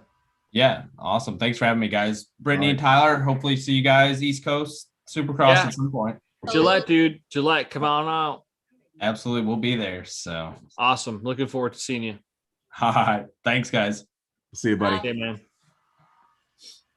So we just got the LCQs kicked out, and that concludes that portion. Now, usually I always ask the guests, Do you guys want to go until the whole deal? Do you want to go up until the 250 mains? I usually prefer to go maybe up to the 250 mains, the latest, because a lot of our East Coast people, we don't want to keep them up too long. So what are your guys' thoughts? I'm good for 250 main. If the boots is like, yo, 450 main or bust, then I have to hang. So Yeah. 450 main or bust. Oh shit. Oh god damn. Damn. No, I'm so tired. Okay. I mean, look, she can hang out by herself. I might check out before then. I couldn't, She couldn't resist it. I'm good. I am good, but yeah, we're coming up to midnight here, so I'm good for 250 main. And if we're feeling froggy, then we can keep it going. If not, we'll feeling froggy. Yeah, if we're gonna call it quits, it's okay. I'm sure everybody watching is probably understandable. You know what I mean? So you can only get so much about these famous people in one sitting. I know, man, and it's costing me. I'm paying by the minute. All these legends. So yeah, these star-studded people are just costing me, man. I know people constantly ask me about boots all the time, dude. Oh my god. Who's Boots? And I'm like, yeah, dude, like legend, like just legend shit. Absolute. Dude, we should just do a fan experience with her, man. Just be like, hey, come hang out with Boots and chill, dude. Dude, I've been trying to tell Boots, like, she was like, I want to find something cool to do for a job, this and that. I'm like, yo, collective experience. Like, we got you. Keith Johnson called me tonight with a secret for now opportunity for this year. So nice. Once we get that squared away, we'll be announcing it to the world. But nice. That's good. That's exciting. Yeah. Yeah, that's rad. It's gonna be fun. He made a post about it like a week or two ago about how he got the Stasic bikes for the track. Yeah. Yeah. So we're gonna figure out more with that. Gotcha. I think you'd be a good person for that role for sure. It's gonna be fun. It's gonna be cool. He's got to figure out all the logistics. He's gonna build a nice little track for the kids, and it's gonna be cool. Yeah. I Good love for you. I was just watching the KTM juniors and they were like, I don't know. I love the kids. They're so cute. Yeah. It's such an incremental, important piece to our sport. Something I think that's something that gets looked over quite a bit, Yeah. I think it's cool to give kids an opportunity like that to race like a big time track on a nice bike, get their little experience in. Yeah. Oh, definitely. I love seeing more opportunity for kids in the sport. They're the future of the sport, not to sound like cliche like everyone says, but that's true. No, 100%. You're 100% true on your saying there. I mean, I don't know. Yeah. Like I've done a couple podcasts on it where certain organizations focus on it more than other organizations, and it kind of upsets other people from different organizations and stuff because you want to grow the sport, but your organization doesn't support the growth of a sport where it matters, right? So speaking of Stasic, right. I'm watching it too, and the kid's on a pump track, and I'm watching a commercial with fish, so You'll see it. Yeah. I told Keith I was gonna buy a Stasic if I couldn't find a new bike. There you go. Big ripping baby. I don't think you can fit on it. Hey, if you want an electric bike, I got you. I know a brand or two that can get you an electric bike. At least I could touch the ground on the Stasic. Hey, you can touch a bike on a lot of them. All right. I suggest you check out the Vulcan. It's cool. It's a cool bike. Too small. And when I raced the woods, the hills were the absolute worst. My least favorite to get stuck on because I'm so short and my bike would stall and I'm trying to kick it from one side and hop over it and try to get up this hill. And it just wasn't really working. How many championships, Boots? None. One in the woods. I was going to say, pretty sure you got one in your belt. Yeah. And then I got second in NESC Spring Series last year. So it's pretty good, dude. Not too pretty bad. exciting. I'm pretty happy and proud of myself for my accomplishments in such a short time. Obviously, I want to do more, but I don't know. I'm happy with it for now. I mean, yeah, you got to give yourself credit. The worst thing you can do is like beat yourself up over an accomplishment. So, Oh yeah. That's partially what beat me up with the Woods too, is because I was like stressing myself out. I have to get this many points this week, and I have to get this position. I have to do this good, and it would just stress me out every weekend. So I'm learning how to be more calm on race days. But yeah, like I told people last year, for a lot of us, this obviously is not our career. It's just what we do on the weekends for fun because we love it. So there's no reason to give yourself like gray hairs about points. Very true. Yeah. I think actually you and I talked about that a couple of times. Yeah. Well, I think, I mean, and I can get into a long discussion, but I won't. But, like if you stress yourself over points, how well can you really perform? Right. And if Jake Kavanaugh is still listening, he'll know what I'm talking about. Mm-hmm. Yes. But like, if your expectations are massive, your work ethic better be matching that, Mm-hmm. because you can't put minimal effort with a huge expectation. Right. So like most of the time, I just don't set expectations. I don't have any expectations of my series or anything like that, or my race or whatever, whether it's short term, long term. But if you are going to set goals that are lofty, you got to make sure that I call them support goals. So your support goals need to be pretty dialed in. So like, if you're like anyone listening, right, if you're going to race a local series and you want to do top 10 in the series at the championship, how are you going to do that? Well, I'm going to work out. All right, cool. How are you going to work out? Right. Well, I'm going to do this. Well, how many of those are you going to do? Well, I'm going to do 5 of those. Okay. How many times a day or how many times a week are you going to do that? And you break things down and you make it simple. So that way you have something to follow. And when you do make progress, you can see that progress. Absolutely. So, yeah. Anyways, there's a lot to it, but I just think like if anybody wants to go after something, they can find it, and they just have to put the work in. And, Yeah. It's a cliche thing to say, oh yeah, put the work in, grind. But it's just, at least you didn't say trust the process. I'm proud of you for that. No, yeah. But you're 100% right. You have to put in what you want to get out. Yeah. Shout out to Moto memes, but there's I was just thinking that, dude. Yeah, dude. Like there's definitely no process for me to trust. Fire. He has been on fire with his memes lately. Yeah, dude. Oh my God. I saw one earlier. I forget what it was. But if you get a chance to talk to him, just DMs, dude. He's funny. Who is it? Who runs the account? He don't tell you. Really? Oh yeah, he won't. It's Dave Drake's. It's not Dave. Trust me. If it was Dave Drake's, I would be a lot funnier in person, dude. But I will tell you, the Moto Memes dude is a super nice guy. I've met him a couple times, and he's a good buddy. And so super nice guy. Yeah, and a lot funnier than myself. I'll tell you that much. He's pretty cool. Yeah. Yeah. Gate drop's happening right here on my TV. Yep. Gate drop, and look at that, dude. We got some fast guys. Why am I so behind? And look at who's out front, dude. Are you kidding me? Dude. All right. So who's first to the finish line? Craig or Lawrence?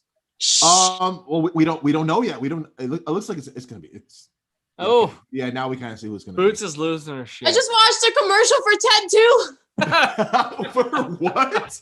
While you guys were reacting to the start. There's a fucking bear on my TV.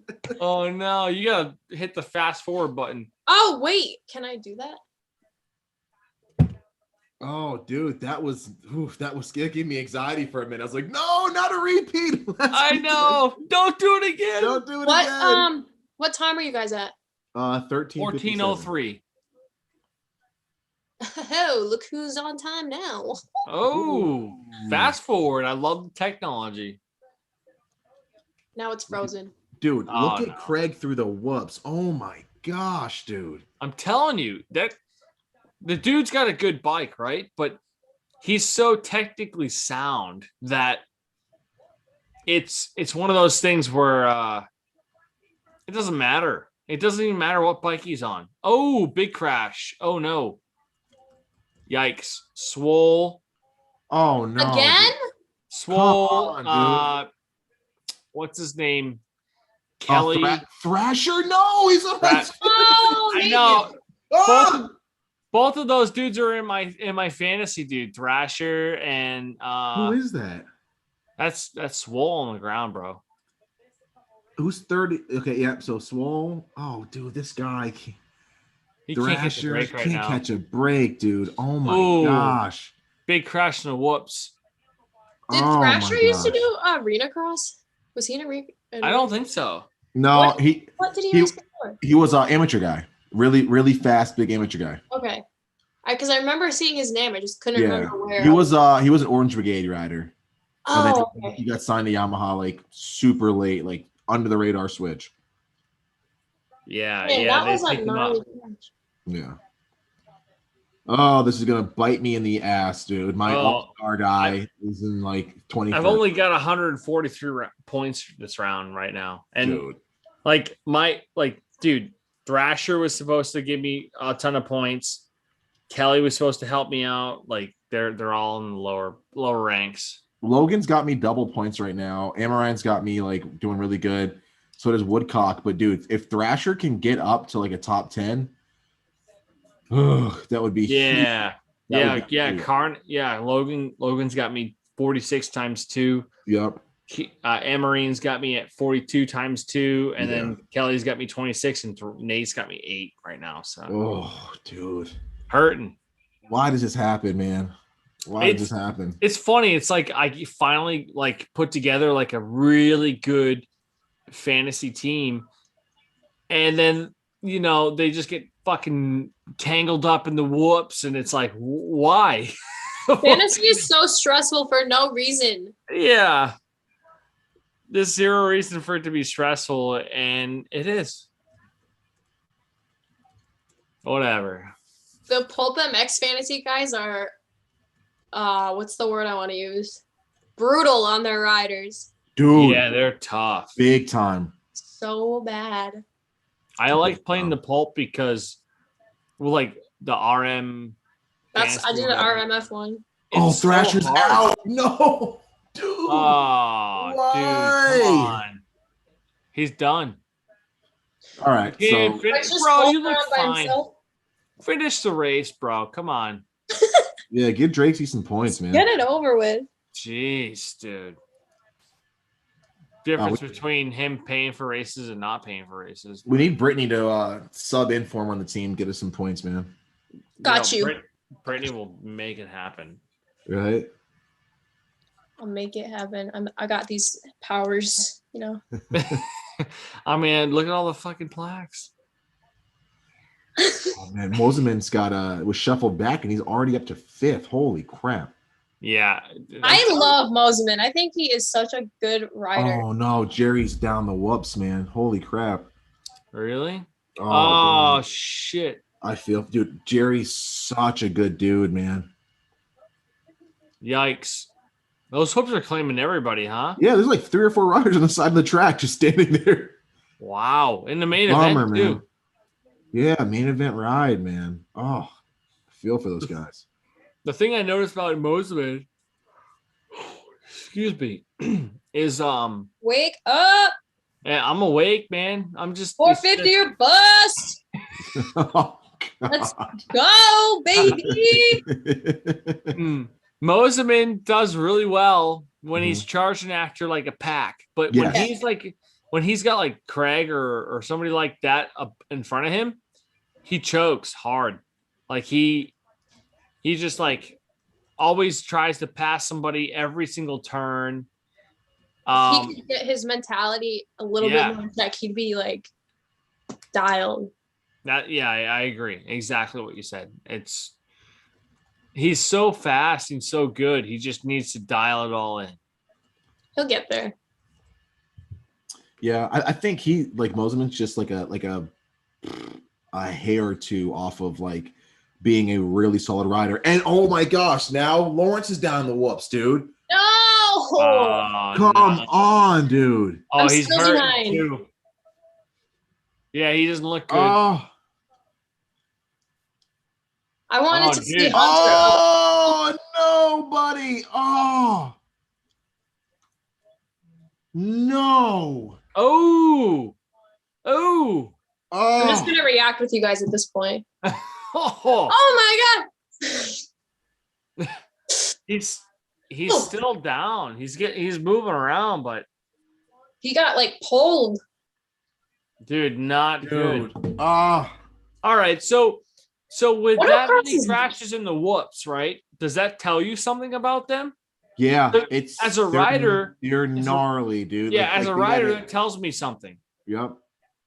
I'm not there, obviously, but as a rider, I feel they gotta like clean there's those up, man. there's It gets something- to a point. Yeah, there's something to those whoops right now that are just Yes. claiming dudes because normally these guys don't get wrecked that bad in whoops. There's Yeah. definitely more carnage in the whoops this year than past. It Yeah, looks like a lot of yeah. them are uneven. So once you do get a good rhythm, your wheel will miss one, you'll rebound, and you'll throw your weight Yeah. forward. So Like what happened to Shimoda earlier. yeah, it's just oh my goodness, just so gnarly. Yeah, I mean, Can you it's imagine? not- Sorry. No, you're fine. You're fine. You're fine. I'm just saying, it's not doing any favors to my fantasy. Oh, can you imagine riding at this Maybe. level though through those? No, I mean those are Oh, monster whoops. I've walked the tracks before, doing Dave's program, and you walk through them and you're like, are these doubles? Yeah. Is this real? Essentially, they are so massive. You can't even jump from one crest to the next. No, It's too far. they are fucking huge. Pardon my language, but like you walk through it and you're like, what? Excuse me, I'm a lady. Yeah, sorry, Miss Boots. Thank you. Excuse my language, but This is a family show. I don't have any family watching this. What? Oh, I thought you were gonna leave it if you don't have any family. I was mad at me. You want to talk about it? Right. There's a whole nother show for you. I think his name is Phil. He's my homie. The man.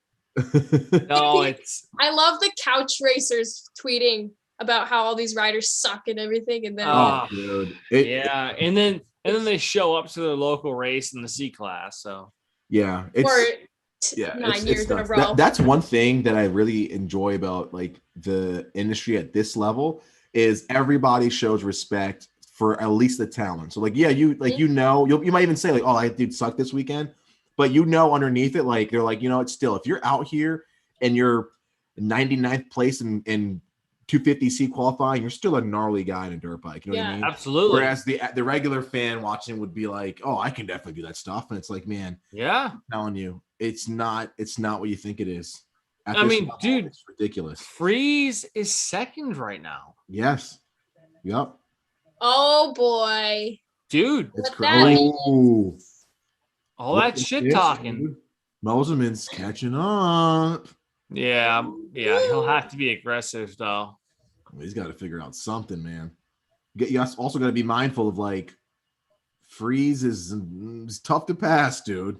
Oh yeah. He ain't afraid. He is. Oh, right here. Oh, maybe not. What are you at for a time, both of you? I'm at 1440, 441, I'm 440. at 433. Yeah, all right. But yeah, so you'll- you probably saw what I was seeing is through the rhythm section. Once like he was jumping over. He got by him in the whoops. Yeah. Good passing point. Look at Okay, this yeah, dude, no, dude. Blows Clean. is fourth place, dude. Blows is like in his like 30s, right? dude. He you would almost classify him Yeah. as like the washed up rider. But dude, he's so freaking good. He's so he's fast. He's still a top dude. He I went know. pro when carburetors are on 450s, dude. Dude, like I know. 05, 06, this dude went pro, I think. I know. I wish I kind of picked blows for my team, but I got Carnell, Kelly, Amarine, and Thrasher, and Thrasher's Yeah. out. So I really only got 3 people doing good. And I honestly, Christian Clegg, first to finish line, I get 15 points for that. So Oh, I don't even do them, dude. I don't even do first to the finish line. Dude, I just do it because screw it. But I finally got it. Christian Craig. I just said Craig's gonna just get it, and he did. Dude, shouts out to Blows, dude. Like, this is so rad to see this guy just kicking ass like this, man. He's always been a fast guy. Oh yeah, for sure. He's almost like Chisholm, but for the 250s. And if you're looking for a guy that's like a guaranteed top 10, Blows. Yeah, I agree. For sure. Lawrence, dude, Craig is Craig there. 15 on Moseman? Yeah, he is 16, 15. Yeah. Whoa, dude. Do you think Craig will retire if he gets this championship? I think he's got one or two more in him. I think he's having too much fun. He's too healthy and he's making too much money. Right. And it's still, you can tell it's still fresh for him. Yeah. But like, this was like his third 250 or 450 title, and he was getting the job done this way. I'd probably say, yeah, we can start talking about it. But finally a clean knock on wood season for him. Yeah, exactly. Now, does he go 450 next year, or? I would love to see how he does at 450. But he keeps hopping around. Like, I don't even know that I'd want it. Like, would you really be surprised if he went 450? We've seen him ride a 450 before. He rides it good. He's comfortable. Is he this level of dominant? No, because the talent pool's too deep in the 450s. Yeah, true. I feel like we've seen it already. You know, like I like him in the 250s. It's really he adds another element in the 250. You know. Mm-hmm. In the 450 class, I don't think he'd be a top guy. I feel like he'd be like top 10. Yeah, he definitely have to work a little. Well, anywhere from 5 to 10. Definitely. You know, first season. Yeah, look at Marchbanks, man. Yeah. He's a big kid, dude. Yeah. And that FXR racing gear is mighty fine, dude. Yeah, you're biased. Yeah. I'm biased. Well, they FXR just sent me a care package too, so I mean, yeah, the new stuff, dude. I'm telling you, the new stuff, I think it's the Gladiator setup. Tyler, it's nice, dude. I'm not gonna blame you, dude. Honestly, what the heck? I know. Yeah, I know. I saw it. The whoops are just eating people alive, man. They're so. They're not. I don't know. They're not really spaced out nice. Ooh.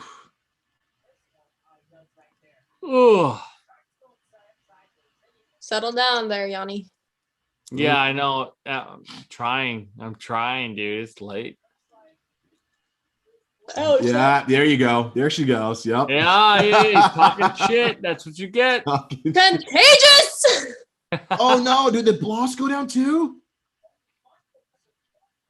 No, Blows. Ooh, Blows goes down. Dude, those whoops are killing everybody. Oh my gosh. Double Jizzle said, I like that name. Double Jizzle says, it's almost embarrassing that the top pros crash this much. These are the best in the world. And it's like the AMA almost enjoys seeing guys crash for their enjoyment. Wonder when they're going to start putting snake pits and broken glass on the track. No, I'm not dissing the riders. I'm putting it on the AMA. And dude, that's a good point. Like, I think that's what Tyler was alluding to is they got to make this track a little bit more rider friendly, a little safer. Cause it's getting a little gnarly. I mean, yeah. Yeah. I want to see the AMA start putting snakes and stuff on the track. Yeah. Jason White says more whoop carnage. I want to see the six on the track. Whoop should be sponsored by Progressive or May. Yeah. Dude, Double Jizzle coming in hot with the jokes, dude. This is hilarious. Oh man. Jason says he might need to send Tyler a care package. Jason, I've been trying to get this guy an FXR for years. He needs that new Gladiator setup, man. Once he sees that, he'll flip out. Dude, I mean, right? I got a good program this coming season with Motorsports International and Fox Racing and things like that. But I mean, I don't know. Am I in the point in my life where I say money talks? I'm kind of in that point, but I saw that, Brittany. No, you didn't. I hit it. I did. Okay. I was slick. Oh, man. Craig is like really just chilling, dude. Dude, Craig got the win, man. Wow. Craig lit the candles. So 3 Anaheims, he's won.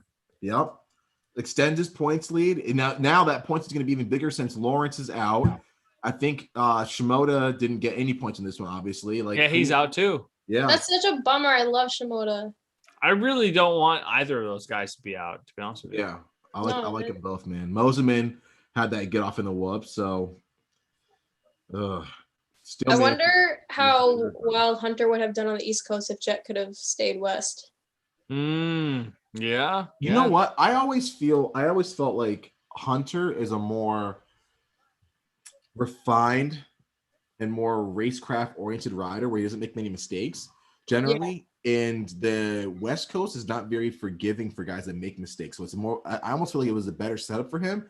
Whereas Jet is a little bit more aggressive on the throttle, a little bit more flashy, more aggressive. So I feel like the give and the soil type in the East kind of gives him a little bit more of a safety margin, if you will. You know what I mean? Yeah. So I always get nervous seeing like young dudes on the West Coast personally with the slick tracks. You guys want to hear a useless fact? Absolutely. All right. So Star Yamaha, I learned this from my graphics guy today. Star Yamaha does the matte graphics because they saved 1 full pound on the whole bike. Seriously? Versus gloss. Yep. The matte is 1 pound lighter with the glue and the material than gloss. Yeah. So I was pondering just getting a 21 250F, and but then I was looking at the 22 specs, and it's gonna be lighter because of the rear wheel. Yeah, but you're only like 125 pounds wet on a bike, so I'm small. Yeah, so you don't need to worry about the weight savings. Like you're all right. If I was 120 pounds, dude, I'd be on my skinny boy model shit, dude. Yeah, but you're on your thick boy model stuff. I got a 50. Ozzy texted me and said, "You're looking swole." Yeah. Oh gosh. When I first met Ozzy, I was like svelte and I was like rippled and like my high school body and stuff. Now I'm like, dude, freaking is this Ted too? I'm getting the commercial also. Yeah, now I'm getting like freaking all these pizza just stuck everywhere. Oh man. That was a good main. That was a solid main. I enjoyed that one. Solid racing, start to finish. Kept it interesting. Faux show. Yeah. Zyclown B said if it wasn't for the Rex, that would be a pretty boring main. I mean, you know what? He's kind of right. I mean, without the excitement of guys going down and changing up the order of who gets what, you're right. Yeah, I mean, it was kind of a boring. Well, it wouldn't be boring, right? But you'd have Christian Craig up front. You have a couple of guys up in second, third that were just right behind him. It would be pretty quiet. But, yeah, a lot of guys went down. Yeah, that is gnarly, man. Yeah, laminate material for gloss is thick. Yeah. He's right, dude. He's right. AF, boy. Dude, and I just had Ben from Aggressive Graphics just throw graphics on my bike today, and we're doing gloss, and yeah, it's thick. It's a lot thicker than matte. I did matte the couple of years before that, and I'm like they care that much about weight that they're gonna take a pound off of the graphics and make it matte. Like they care that much. 1 pound. At 1 pound adds up, dude. You would throw that 1 pound on top of lightening the hubs, lightening the pipe, motor mounts, dude. You start getting into it, and like now your bike is 10 pounds lighter than your competitors, and that makes a difference. It's crazy. Crazy. I'm really looking forward to getting back into 250 and like just feeling the weight difference, man. Like, it's gonna be phenomenal. 450 is great, but dude, I'm telling you. 250, I felt like I was riding a feather. Yeah. Excuse me. Wake up. I'm awake. Racing to watch. Boots, I'm awake, dude. I swapped out bikes. I let some kid ride my 450 and I rode his 250. And like dude, the power difference, like right off the bat, is like just gross. Yeah. Yeah, I got on the 250 and didn't go anywhere, and then he got my 450 and he's like, "Wow, like this is sick." And I'm like, "Yeah, I know. That's why." Yeah. That's Give me why my I bike have back. it. That's why I have it, dude. Like it's so good, Yeah. But it's still a 450. So when you go race it, you got to be in shape for that thing. Yeah. Oh my gosh. Guys in the chat, want to remind you, check out the description below in this video. You can see all of our sponsors and all of their awesome promo codes. Shout out to our great sponsors like FXR Moto, Evans Power Coolant, Flow Vision Goggles, as well as Overshare Advice and Planning and Intake Breathing Systems. We also have a lot more of people that support us, like the Patch to Max Somnium Racing team. They're big supporters of ours, as well as EVS. So if you want some cool EVS gear, check out the links below and use the promo codes as well. Save yourself some money, and when you do that, it supports the program. So keep helping us out. Hell yeah! Everyone can use them except Brittany. until the Southwick brawl for rights over Aussie. I already got my Evans hookup, so joke's on you. Dude, Aussie's right. Aussie's one of my dad's favorite people. Like anytime he sees Aussie or like Marco or our buddy Luke Visconti at the races, like it is, my dad just will leave me in the dust. Not over to like. Oh man. Yeah, Dave's dad's got some connections, man. Yeah, he really does. For a dude that really has been he's been on the sport for a while. Who? Dude, he's hooked up still. Who? My dad. Oh, we're gonna forget I said that. I know who Dave is. Yeah, all right. You're recorded. Listen, it's late. I had wine. I'm freaking blonde. All the odds are against you. Yeah, I'm a freaking girl who rides dirt bikes. It's just horrible over here. Oh my goodness. Give yourself more credit. Oh man. My dad got me a puzzle of a picture of me riding at Crow for Valentine's Day. And he's like, I got all of you, like me and my sisters, a puzzle of something you love. And I was like, myself? And he's like, well, dirt bikes, but yeah. That's funny. Yeah. I mean, dirt bike riders are selfish, man. That's just Sorry about it. What do you got going on for Valentine's Day, Tyler? Oh, dude, nothing. Lucky. Dude, me and the fiance are on the same page. Ashley don't care about that holiday. Like we've known each other and been together for 11 years, man. Like, yeah, like we did the math today and we're like, okay, 2011. Yeah, okay, been about 11 years. So wow. Yeah. And it's not easy. I did an 11-year sprint also, dude. It's not easy. Yeah. So. Yeah. So like we're God past the Valentine's Day stuff. Yeah. Like if she wants something cool and I can swing it, I'll get it for her, Yeah. If she wants to go somewhere, I'll take her somewhere. But like the whole like Valentine's Day stuff, man, like she doesn't believe in it because she's like, it's just a gimmick to get people to buy your stuff. Like, and I'm like, you're kind of right. And she thinks like me. So, yeah. It's like you guys are made for each other.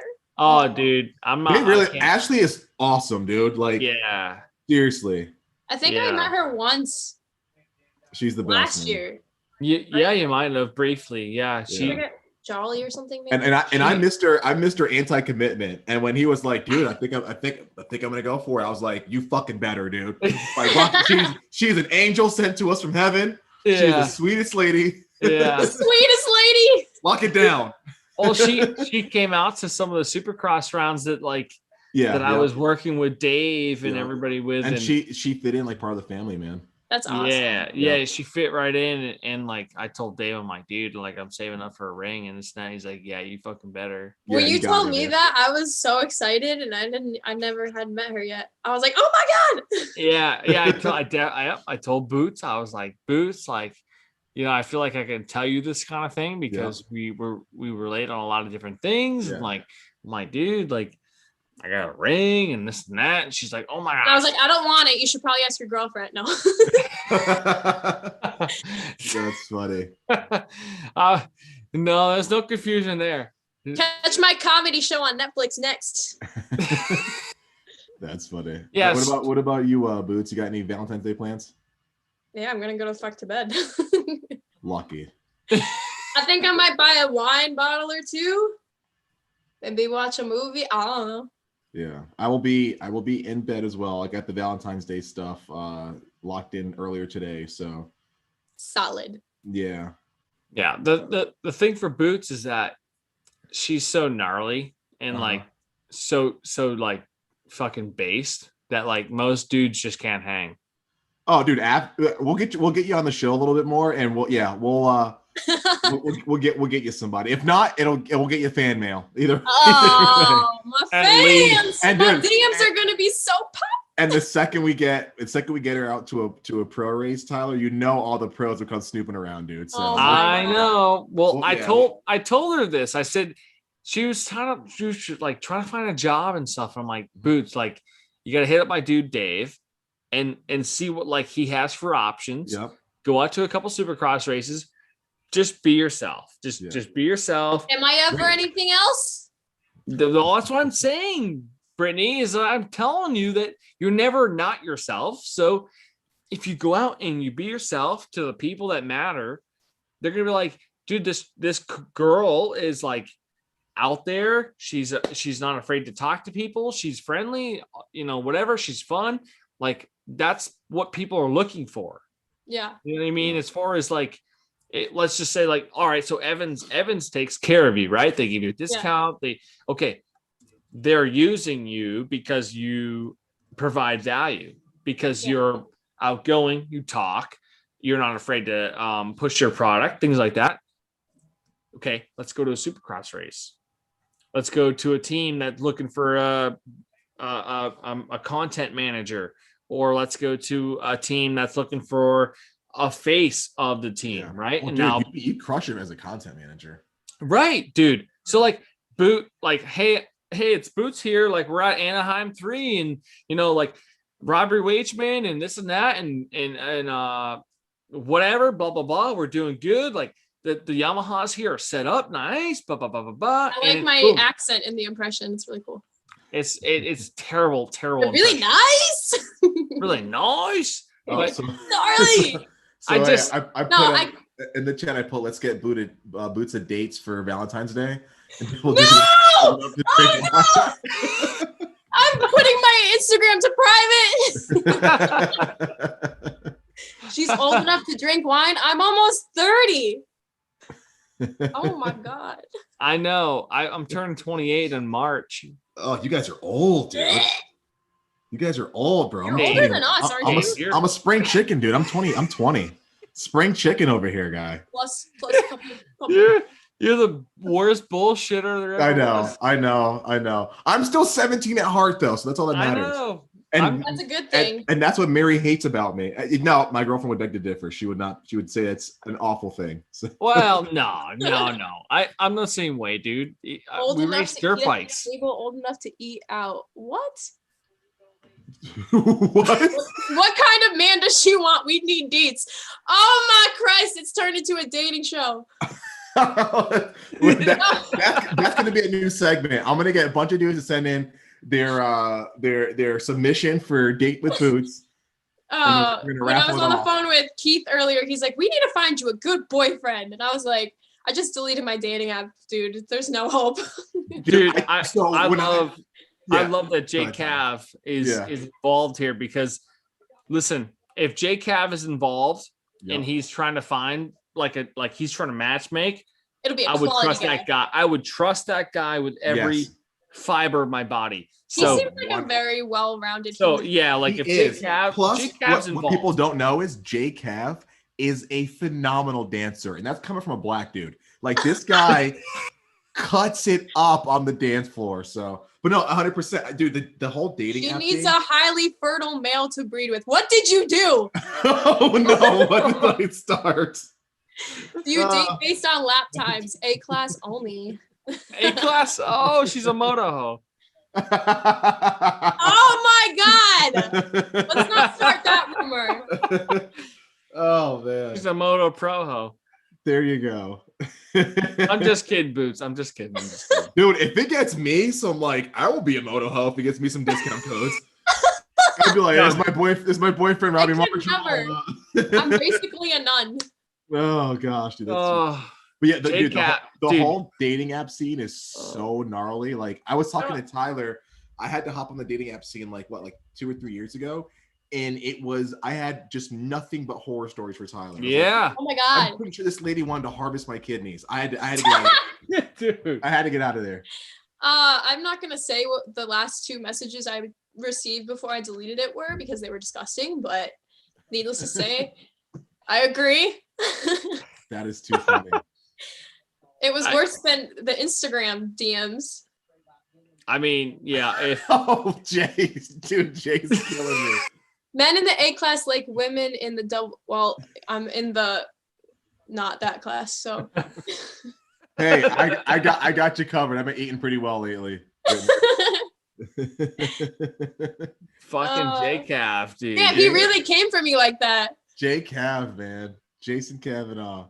You know what's been funny lately? Past couple of seasons, Jay won't tell you what races he's gonna be at. Jay will say, hey man, you going to this race? Oh, okay, yeah, have fun. And literally, you'll be on track walk, and up comes Jay right next to you. And you're like, oh, dude. Yeah, all of a sudden, J-Cav's there, and he's like, what's up, dude? Yeah, what's your vibe today? How you feeling? What's your mental state? And you're just like, well, I wasn't ready. Where did you come from? Where'd you come from? He's like your fairy godmother. Seriously. Yeah, I fucking love it, dude. I love it. I think I've only seen him at like one race. It was Southwick J-Day, maybe. No, maybe NEC. I don't know. Dude. He was with Squirrel. Well, yeah, Southwick is a kind of a local race for him because he's. What kind of fish are you, and what lake do you reside in, Dave? What the heck? I don't know. I was just trying to find your companionship. Now I got a fish. That's funny, dude. That's funny. Oh, just in time for the 450 gate drop. Oh, we're talking about dirt bikes? I forgot. Moto guys can't handle their girls running faster lap times. Yo, true. Oh, facts. Hey, man. True. Ego totally gets in the way.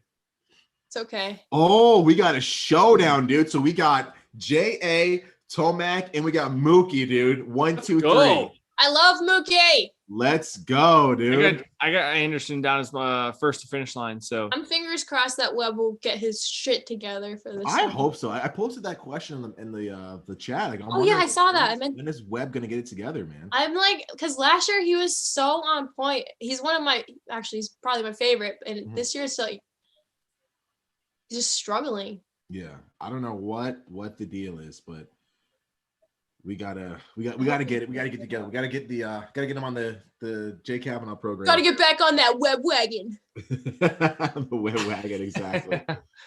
Exactly. I mean, yeah, I think it's something to do with the bike. Yeah, honest. I was thinking the same. He's just struggling to find a setting. Man. He just gotta set his little ass on a Yamaha and be. We got to get an in studio setup, Tyler. I got to get you and Ashley to move down here. Dude, I've been telling Ashley, let's go to Texas. Let's go to like wherever. Let's Dave Drake's is in Texas, and she's like, I don't know. We just got to keep enticing her, keep buying her Christmas presents. Yeah. Well, her sister just had a child, so she's an aunt.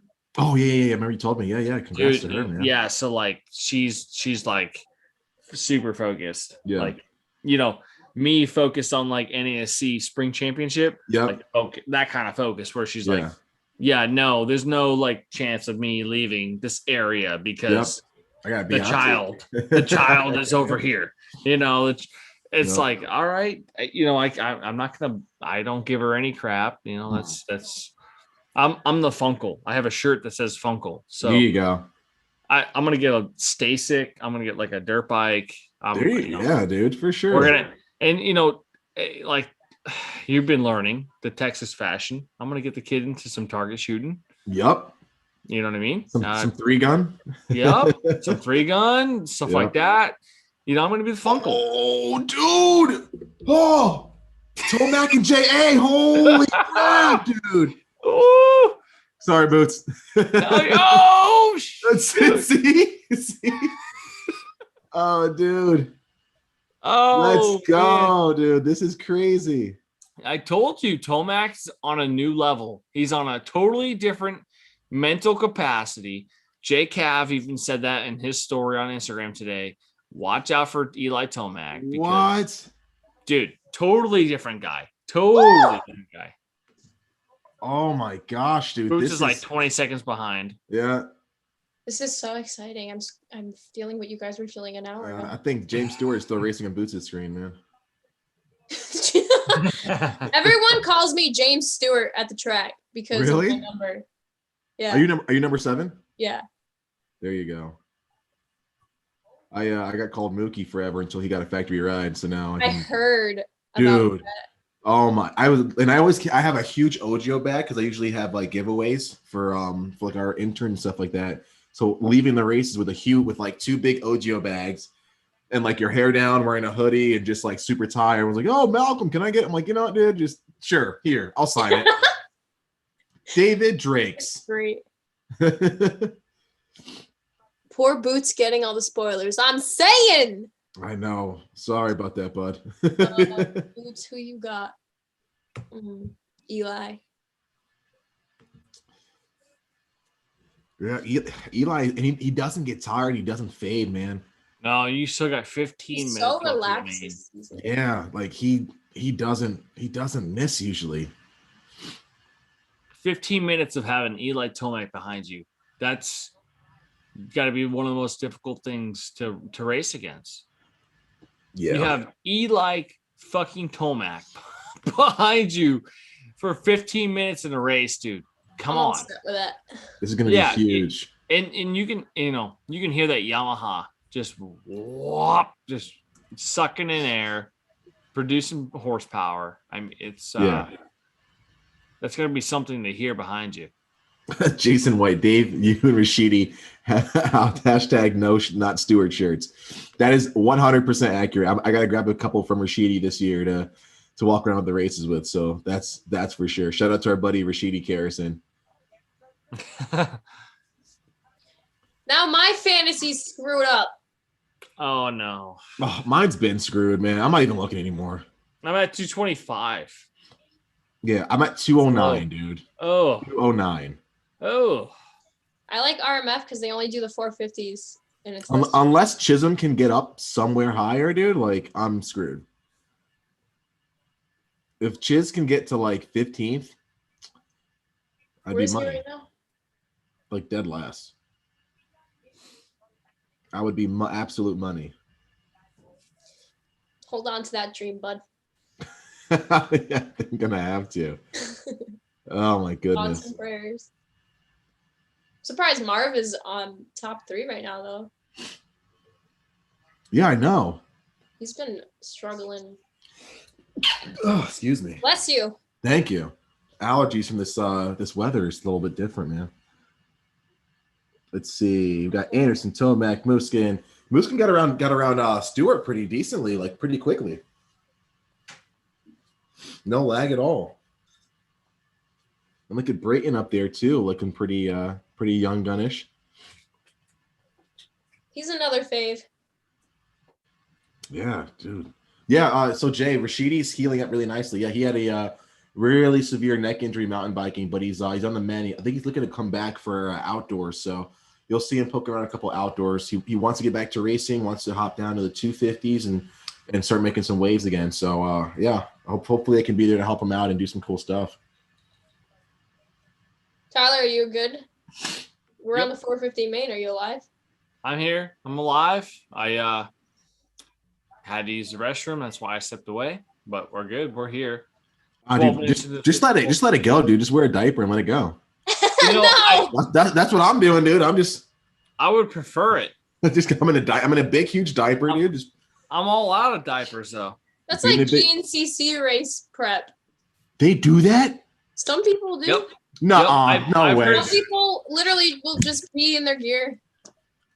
I've heard stories of like, I mean, there was like some woman racer from like Canada, maybe. I know who you're talking about. I can't think of her name though. Yeah, and she shit herself during a race, bro. Like full on, just like it was a long race, and she had like a diaper on. She just like totally just dookied, and dude, like gnarliest thing ever. She just like dropped drawer and had like mom or dad or whatever just power wash her. I was like, man, you gotta power wash that off, dude. That is like gnarly. Like I had to pee so bad before the GNCC race I did, and I went to go use the porta potty. Like I'm on the line, and there was a line, and I was like, I gotta hold this for 2 hours. Dude, I didn't pee myself, but I was like, the pros do 3 hours. Yeah. Dude, I was feeling sick on the line at Jolly Roger. Completely ran to the porta potty, shotgun blasted the entire back wall, and then ran out, dude. My dad waited there after me, and he was like, "Yeah, we have to leave, dude. Like, there's no way. We're probably gonna get fined." Dude, I painted the back wall, dude. I was also like 14 at the time, so. This was at Jolly? Yeah, it's at Jolly, yeah. I wouldn't expect anything less for Jollies. Dude. Yeah, it was. Those porta potties get so nasty. Oh, aren't they just a hole in the ground with like a big box around it? Oh, no. Painted the whole wall, dude. A lot of the J-Day riders camp out in tents, so they use the porta potties. And Crow Hill J-Day, like a couple years into racing, I went to use the porta potty. It was just stacked high to the seat. So oh. I guess I'm out. Oh, yeah. Nah, dude. I'm good. Oh, look at this. Anderson's pulling out a little bit of a gap on Tomac, man. Yeah, dude. Anderson's on a whole new level. Why do you guys hate me? You gotta like fast forward that thing. Not you guys. My freaking points. Oh, get it together. My points are. I just forgot about my points because. Dude, look at Barsha and Mooskin, dude, looking like they actually want to do some racing this weekend, man. I know. What time do you guys have on the 9:47? 9:51. We get Deuce, man, coming. Oh no! What happened to We Deuce? jinxed him. Oh, We jinxed Mooskin. him. We jinxed him, dude. Yeah, Mooskin's down, dude. We jinxed him. All right, Barsh's third. My boy Stewart's fourth. I like it. Sexton makes a pass. Dude, I'm all about it. Oh, he hit Cade. Really? Yeah, that's what made him fall. Oh, he caught his back tire. Yeah.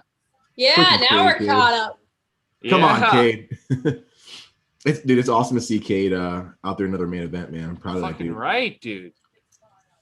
Minus the making Mooskin fall, but you know. I mean, yeah. Oh, caught up by a lapper. Well, Mooskin's better. You know, he's good enough to know where to be and where not to be. So. Oh, did you see JA's transition from that rhythm section into the sand? Yeah. Dude, Sharp. So clean. Dude, super fast, super sharp. Oh, clean. How do they get their bikes KX to is so turn good. that well? I don't understand it. I don't know. That 90-degree turn where he goes from rhythm to rhythm into the triple, that was quick too. That's awesome. This is phenomenal. I mean, he's 2 seconds faster than Tomac right now.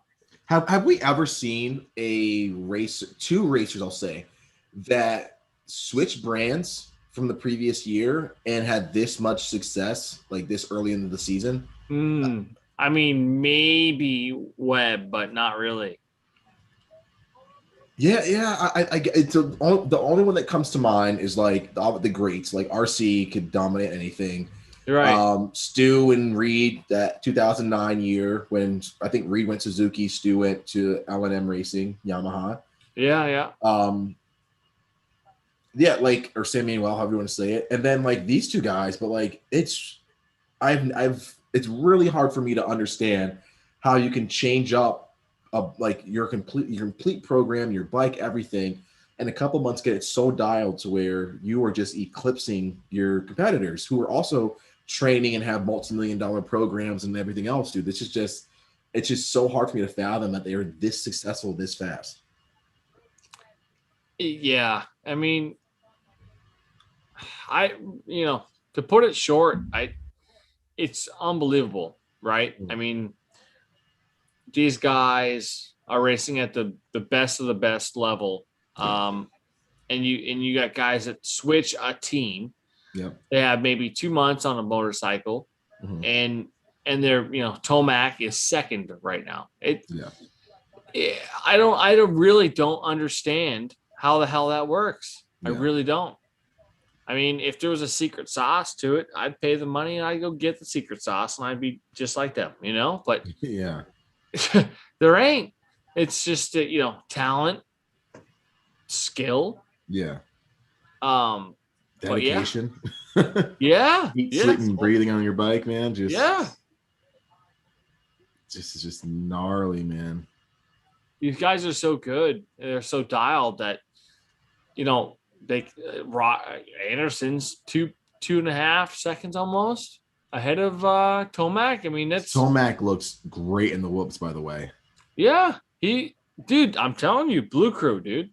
Blue Crew's good. Jeez, man. It's such a bummer seeing Roxon so far down. I know. It doesn't. Jay is saying prediction is Anderson will crash in the whoops and Eli's gonna get the win. Oh, right. What's the secret sauce? What does that mean? The secret sauce. What's the secret sauce? The Krabby Patty formula. What's the secret sauce? Boots, you gotta tell him, man. Can't tell you. It's a secret. Apparently, Boots knows it. So I sure don't. Yeah, Jay's prediction. Catching up a little bit. Whoops, yeah, that's Tomac's crashing or catching a little bit. He dropped. Oh no, he's back up. He dropped it down to 1.8. Now it's back to 2.0. So what are your thoughts on Sexton lately, guys? Do you think he's lost a little bit of the magic? No, I don't think so. I just think that there's such a steep talent pool that if he's not right up front, it's going to be very difficult for him to step out in that field of talent. Mm-hmm. I mean, look, he's tripling the whoops.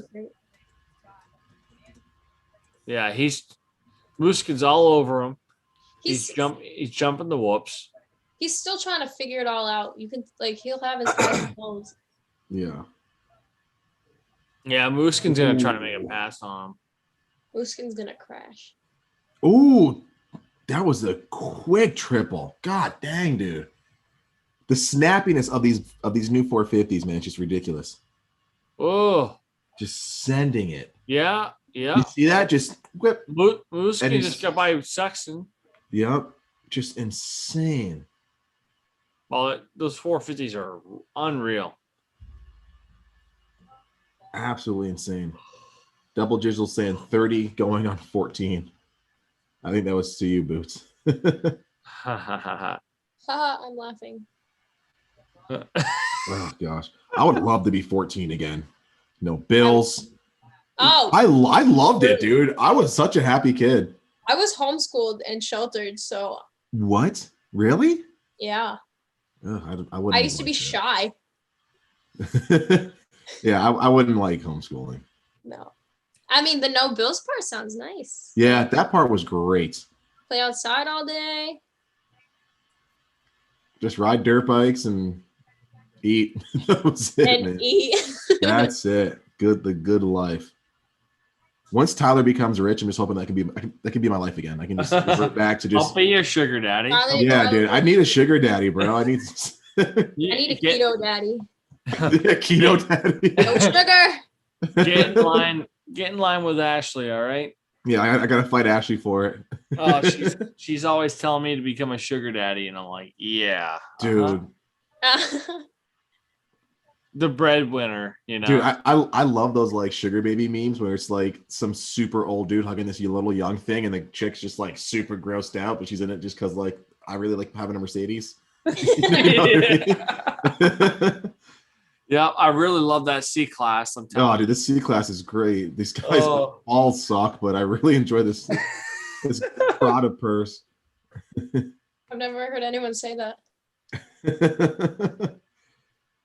Oh man, come on, Jason, keep it up, buddy. Come on, Eli, keep it up, buddy. Don't keep it up. Get on it. Yeah, I mean, he's 3.7 seconds ahead of Tomac. I know, like that's crazy, right? Yeah, That's insane. it's wild, man. I think I had Anderson in second, so you guys could do a little swappity. Oh man, if we can Tofu get Daddy. Barsha and Stu are close. What's that, Boots? Jason White said Tofu Daddy. A tofu daddy. There you go. Keto Daddy is no breadwinner. But he don't need sugar, so. That's good. Man, you guys are on it in the chat tonight. That's awesome. I'm loving it. Oh, that's good, man. The chat needs to be active, dude. I love it, man. I love it. Love the interaction, love the community base. And everyone that's been in here, dude, everyone's super cool, just diehard moto people. It's rad. Yeah. Definitely. Jason O'Connell said that King keeps riding like that Honda's gonna drop him.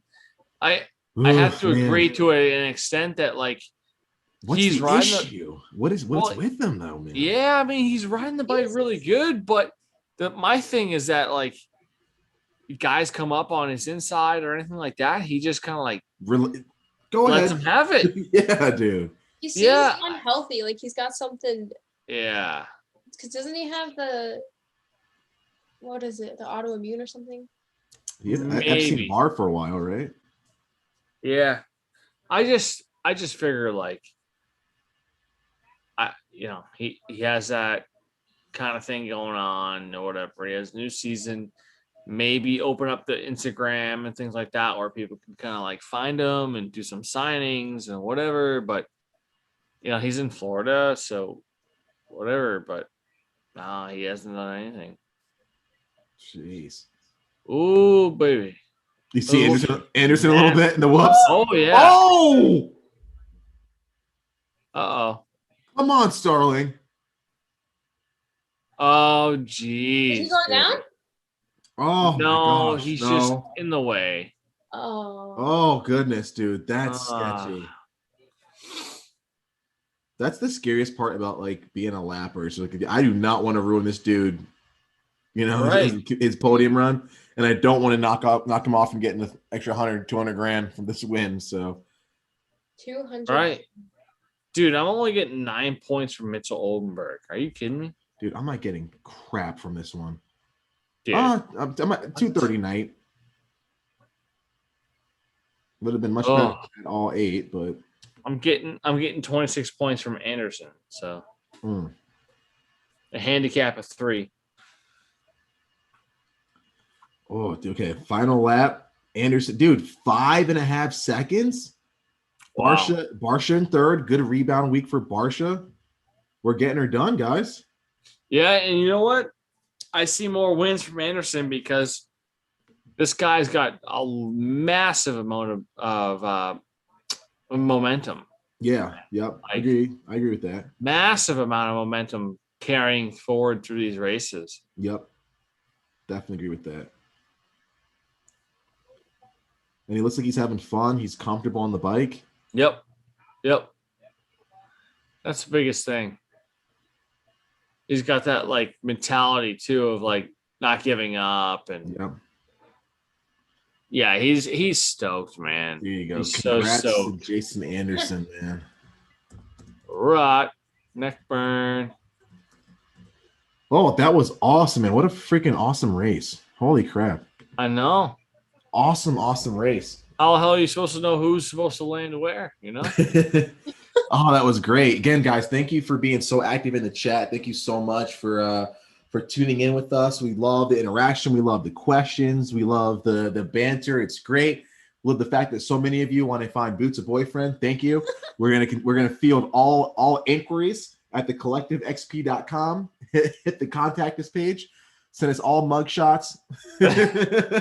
Yo, I can totally be matchmaker for Boots, but dude, like Boots is Boots, and you're not going to be able to just matchmake. You have to go through her program, and her program is strict, and like that's just the way it is. Like if she's like, no, this is how it goes, then that's how it goes. That's how it goes, man. You gotta follow Highway or the highway. That's it, dude. That's all. Boots has got a tight program. That's all. This has been super rad, man. Ty, Brittany, thank you so much for tuning into this one. This was great. Yeah. Normally, we don't even go this long, but the conversation's been so fun that I've been enjoying it. Guys, don't forget, if you want to get behind the scenes, become an industry insider yourself, check out thecollectivexp.com. The link is right below. Sign up, hang out with some of your favorite racers at a race of your choice. We have guys helping out with mechanic support, social media, team management, brand reps, you name it. Over 80% of the interns that enter our program get hired full-time in the industry, helping guys like Adam Cincerillo, AP, working with guys like James Stewart. Shout out to Cole Beach. We're doing some really cool things in the industry. Check us out at The Collective EX on Instagram, thecollectivexp.com, contact at thecollectivexp.com for our email. Guys, we're going to do this very, very soon. Next weekend we'll be in Minneapolis, so check out the vlog. We've got a lot of cool videos up looking at the riders' bikes and our What the Pros Ride series. We've also got our in-depth weekly interviews. We just chatted with Supercross's newest guy, Joseph Allen. Be sure to check out all the cool things that Tyler's got going on with New England Riders Corner. He's going to be doing a bunch of stuff this summer with a lot of cool people. I can almost guarantee his content is going to be phenomenal and a showstopper. Check out Brittany in your local dating apps. She will be there making her runs, as well as on the track, crushing it. I'm sure she's going to walk away with another title this year. Yo, Moto Tinder. Moto No! No, you gotta get like in touch with Boots's manager, and then like he'll like kind of make things work for you. And Have your people call my people. Yeah, and we'll go from there. We'll get Tyler and Boots at a race. We'll let you guys know. We'll do some fun interactive things. Oh yeah, Gillette's coming up soon, man. It is. Boots and I can get together. We can do a collective experience walkthrough. Yeah, exactly. We'll do a little live vlog of what it's like to be in the pits, and totally, we could do something like that. That'd be sick. We'll make it work. Well, guys, thank you again. I appreciate it. We'll talk very, very soon. You guys, again, don't forget, check out what Brittany's got going on this year. I'm going to link both of their handles below this once the video uploads. Thank you so much for the time, guys. I know it's late where you are. Thank you guys for watching. We're going to be back very, very soon. You guys have a great night. You too. Thanks, Dave, for everything. And yes, you're too good. You're too fucking nice, dude. No worries. Thank you, guys. And girl, some more, Tyler. Oh man, I'm so tired, dude. All right, be good, guys. We'll see you. We'll see you guys. Bye.